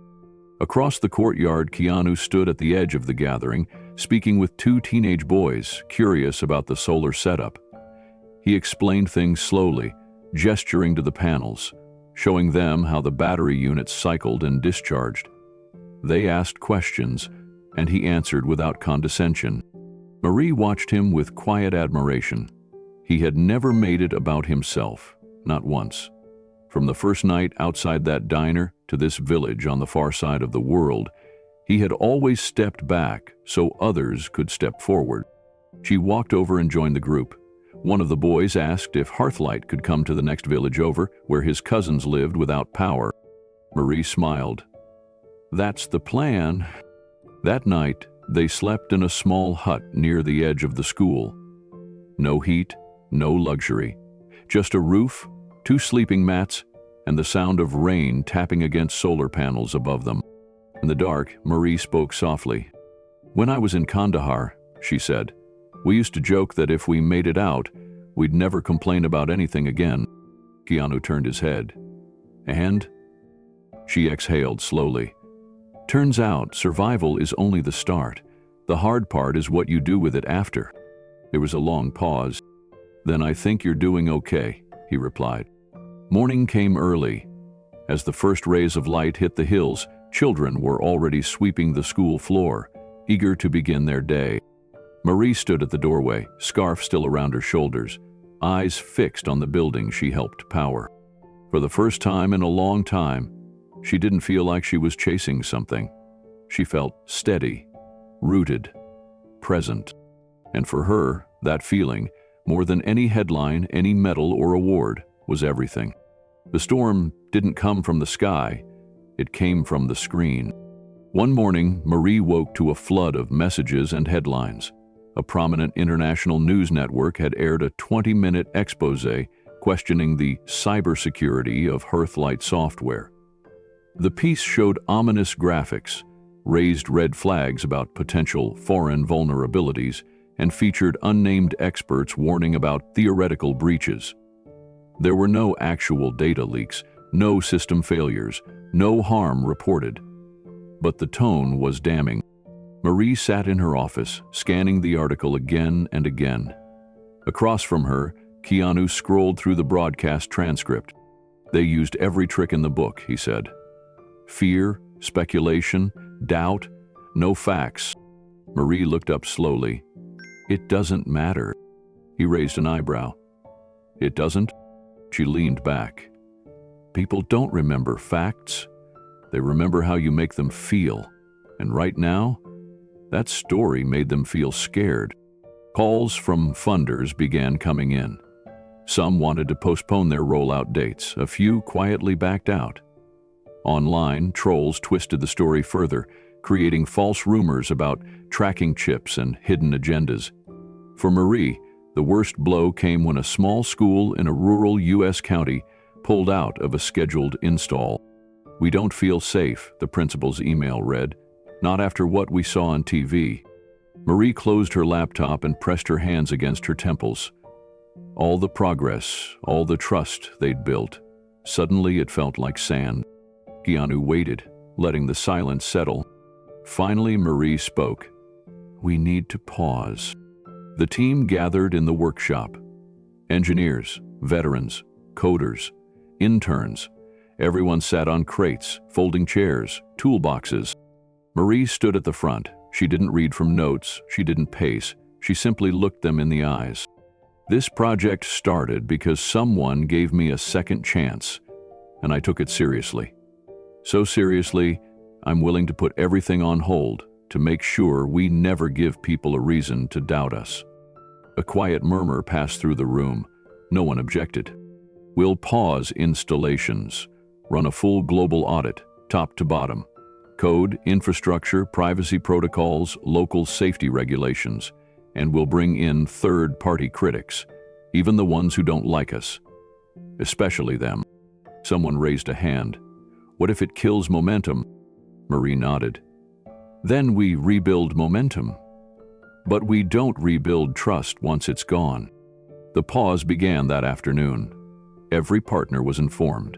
Installations were delayed. The news cycle swirled with speculation, but Marie stayed calm. Keanu handled logistics while she focused on communication, recording personal messages to every community affected, holding open forums, and even inviting the original news network to visit the lab. To everyone's surprise, they accepted. 3 weeks later, the same journalist who aired the initial attack walked through the Hearthlight hub in Los Angeles. He watched engineers demonstrate security patches. He sat in on team meetings.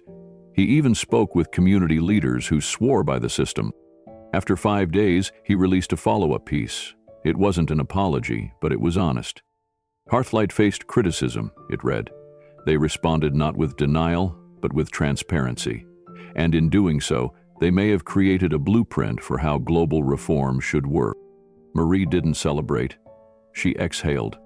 Across the country and beyond, installations resumed. Requests picked back up. One message stood out from a mayor in a small Alaskan town.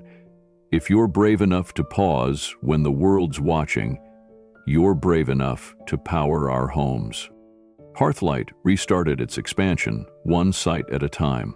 But now, something had changed. The pause hadn't slowed them, it had strengthened them.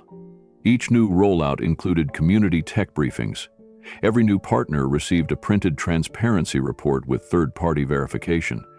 Critics who once doubted them were now being asked to contribute to improvements. Some hesitated, others stepped forward, surprised to be welcomed. Keanu sat in the back of a logistics meeting, watching as Marie guided the new compliance team. Her voice was firm but not defensive. She didn't act like someone trying to protect a legacy. She acted like someone trying to protect people. After the meeting, he walked beside her down the hallway. "You made the call at exactly the right time," he said.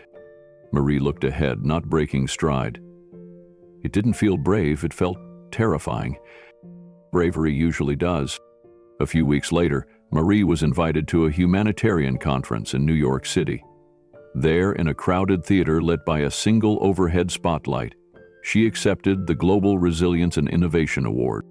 The host recited her background: combat veteran, Silver Star recipient, engineer, founder of Hearthlight.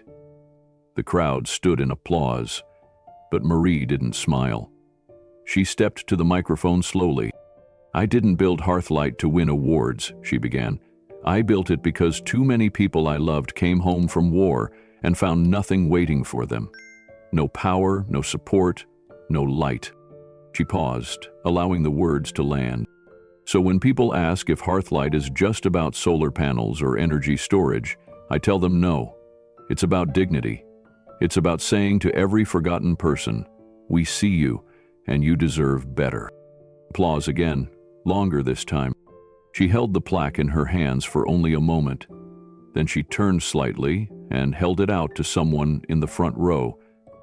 "This award comes with a grant," she said. "I'm donating the entire amount to a veteran-led startup working on accessible housing for disabled vets. They're called Brick and Bond. Look them up." Gasps filled the room. Then silence.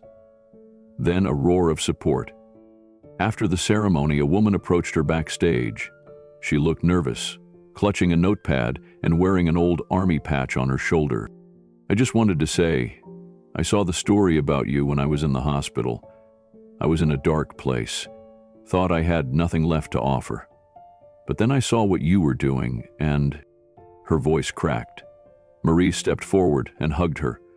No words, just a steady hand on the woman's back. Later that night, Marie and Keanu walked out of the venue under a soft rain. He handed her an umbrella, but she didn't open it. She let the rain touch her skin. "It feels clean," she whispered. He nodded. As they stood on the curb waiting for their car, someone across the street shouted her name. A man in a suit raised his phone, asking for a photo. Marie hesitated, then lifted her hand, not to wave, but to signal patience. The car pulled up. She opened the door and turned to Keanu. "You know," she said, "we could have ignored the story, pretended it didn't exist."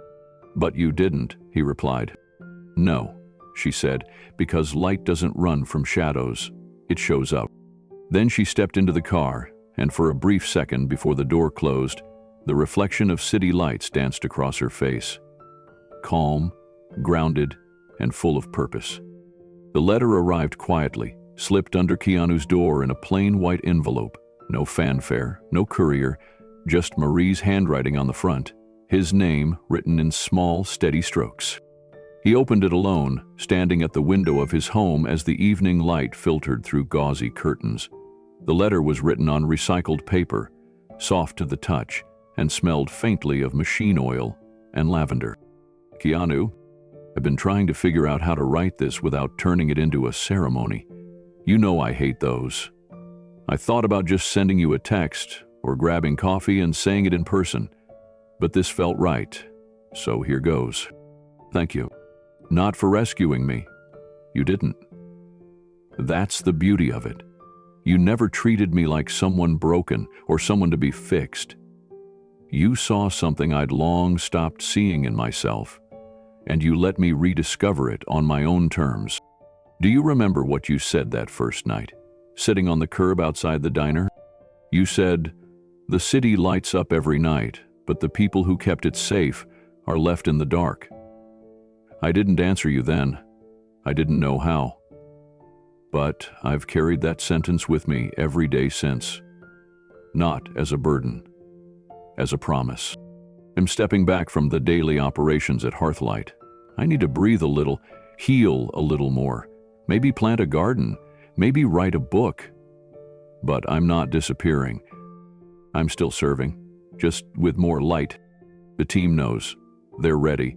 You built something that lasts because you never made it about you. And now it belongs to everyone who believed in second chances. There's a quote I once heard in a base camp chapel, scratched into the side of a bench. It said, "The brightest lights burn quietly." You are proof of that. Be well, keep walking beside people, keep asking questions, and if you ever need backup, you know where to find me. With all respect. Wait. Keanu folded the letter slowly. His fingers lingered on the crease. Then he slipped it into the inside pocket of his jacket, pressing it close to his chest before buttoning the flap. He didn't say anything for a long time.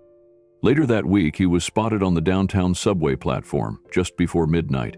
No cameras, no entourage, just a black coat, a worn-out beanie, and quiet eyes scanning the nearly empty station. He stepped into the train and took a seat near the end of the car. Across from him sat a man wrapped in blankets, cradling a guitar with no strings. His eyes were closed, but his lips moved as if singing a tune no one else could hear. Keanu watched for a while, then leaned forward. "Mind if I sit here?" The man opened one eye, shrugged. Keanu sat beside him. He didn't offer money. He didn't start with a speech. He just listened. For nearly 20 minutes, the man spoke in fragments about a lost daughter, a bar in New Orleans, a storm he never got out from under. Keanu nodded, asked a few questions, listened more. He wasn't there to save anyone, just to see them. The subway rocked gently as it moved, metal wheels humming beneath them. The man beside Keanu pulled the frayed edge of his blanket tighter around his shoulders and leaned his head back against the wall of the train. There was silence between them, the kind that didn't ask to be filled. When the train stopped at Hollywood and Vine, a group of teenagers boarded, loud and careless, bumping into seats and laughing too hard. Keanu didn't flinch. Neither did the man. They sat still as the chaos passed, untouched by it. Eventually the man spoke again, this time softer. "You ever lose everything and still feel like you forgot something?" Keanu looked at him for a moment, thoughtful. Then he said, "Sometimes. What we lose first is the part of us that believes it's worth getting back up." The man gave a weak chuckle.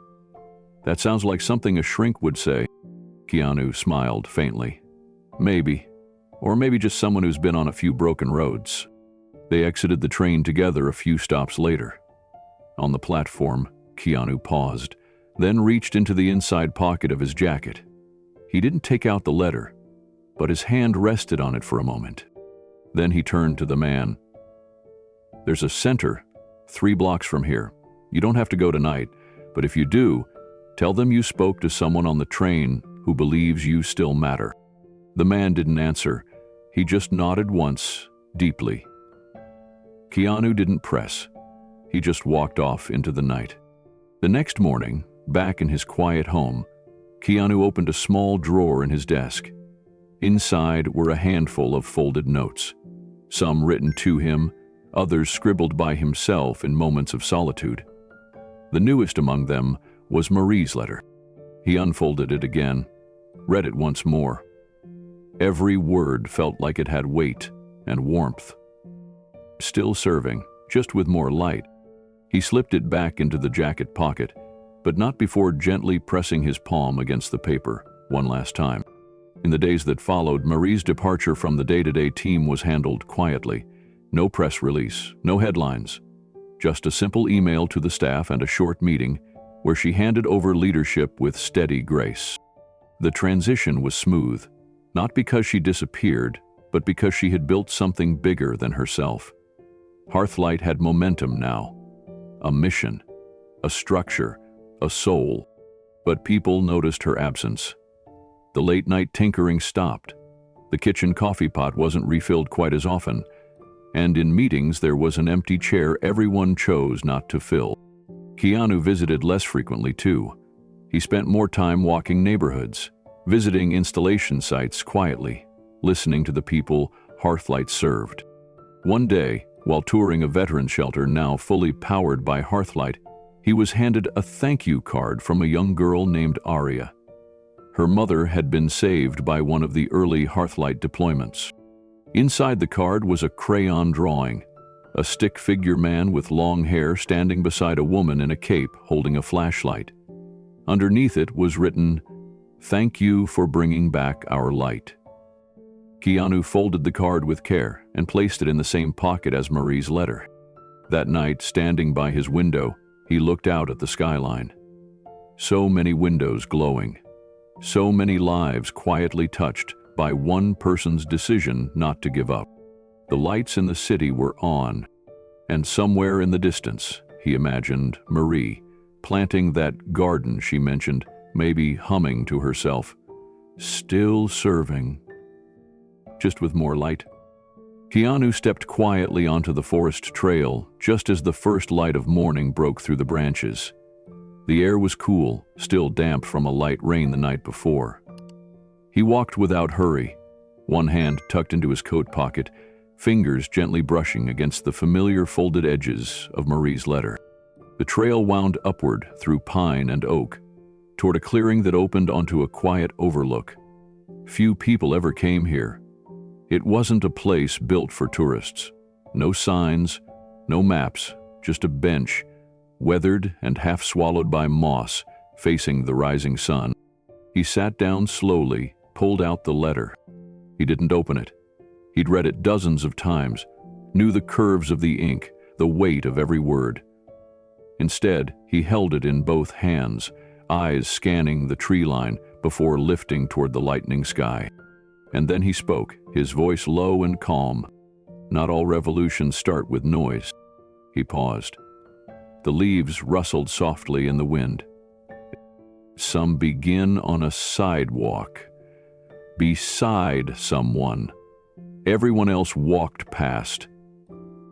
His thoughts drifted back to that diner in downtown LA, the night he saw Marie Alvarez crouched by the curb, holding a sign no one else had stopped to read. That single moment, quiet, almost invisible, had sparked something neither of them could have imagined. He continued aloud, almost as if reading to the trees. "I used to think that to lead you had to speak loudly. That change came from being seen, but that's not true. Leadership isn't about volume, It's about presence, his crazy tale. He closed his eyes for a moment.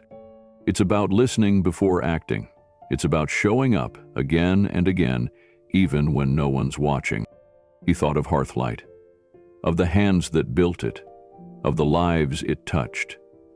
The children now sleeping under safe light, the shelters with warm rooms, the community centers still glowing through storms.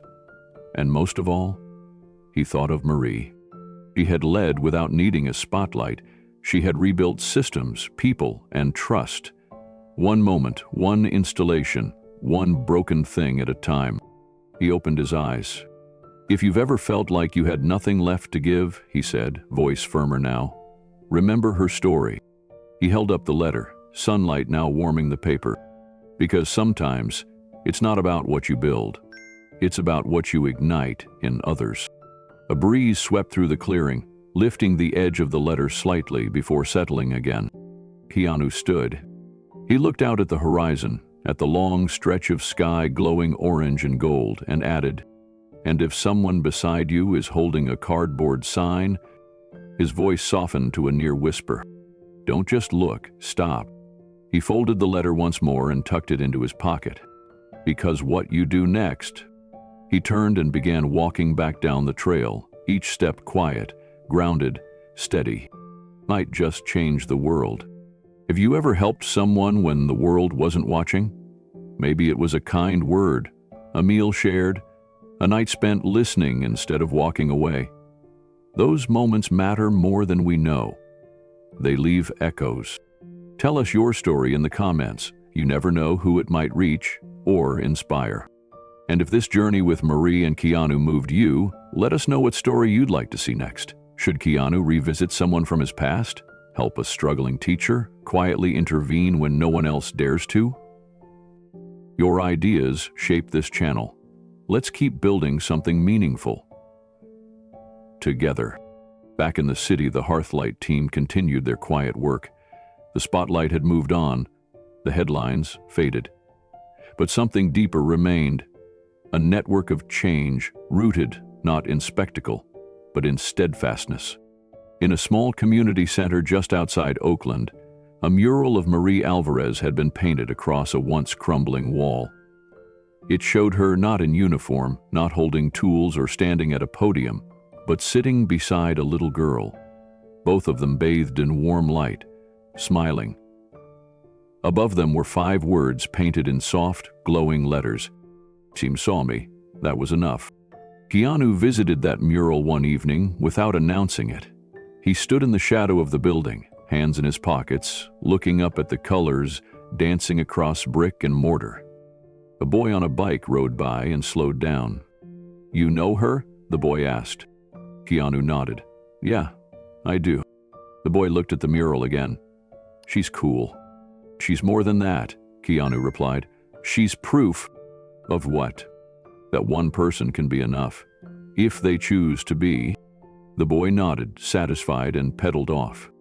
Later that night, Keanu sat alone at a bus stop, a small bag of takeout at his side. An older man approached the bench slowly, cane tapping the sidewalk. He looked at Keanu, unsure. "Mind if I sit?" Keanu shifted over. "Not at all." They sat in silence for a while. Then the man said, "You look familiar." Keanu smiled slightly. "Maybe I just remind you of someone." The man chuckled. "Maybe. You waiting for someone?" "No," Keanu said. "Just watching." The man nodded. Good thing to do. Not enough of that these days. The two men sat together, strangers, the street humming around them. Keanu reached into his coat and felt the soft corners of Marie's letter again. He didn't need to read it to remember the words. He just needed the weight of it. Real, quiet, constant. Moments like these reminded him that impact wasn't always measured in press releases or applause. Sometimes it was in the spaces between. In showing up. In listening. In making room on a bench. Marie's legacy wasn't just Hearthlight. It wasn't the awards or the systems or the summit stages. It was the courage to face herself, to keep going, to let others follow. And for Keanu, her story had become a compass, a reason to keep stepping forward. So to anyone out there watching this, he would say, you don't need a grand plan to make a difference. You don't need power or permission, or even the perfect words. You just need to care. Care enough to notice, to stop, to ask, to sit beside someone when no one else does. Because the people who've lived in shadows the longest often carry the brightest sparks. They just need someone to see them before they're gone. If you've ever been that someone, if you've ever helped quietly, without thanks, then you're part of this story too. So tell us, have you ever helped someone when the world wasn't watching? Share your story in the comments below. You never know who it might reach, or who might need to hear it right now. And tell us this, what kind of story would you like to see next? Should Keanu reconnect with someone from his childhood? Help a struggling artist? Step in during a quiet crisis no one else notices? You choose the next ripple, because every small act starts something. And here, we tell those stories. Thank you for being part of this one. We'll see you in the next.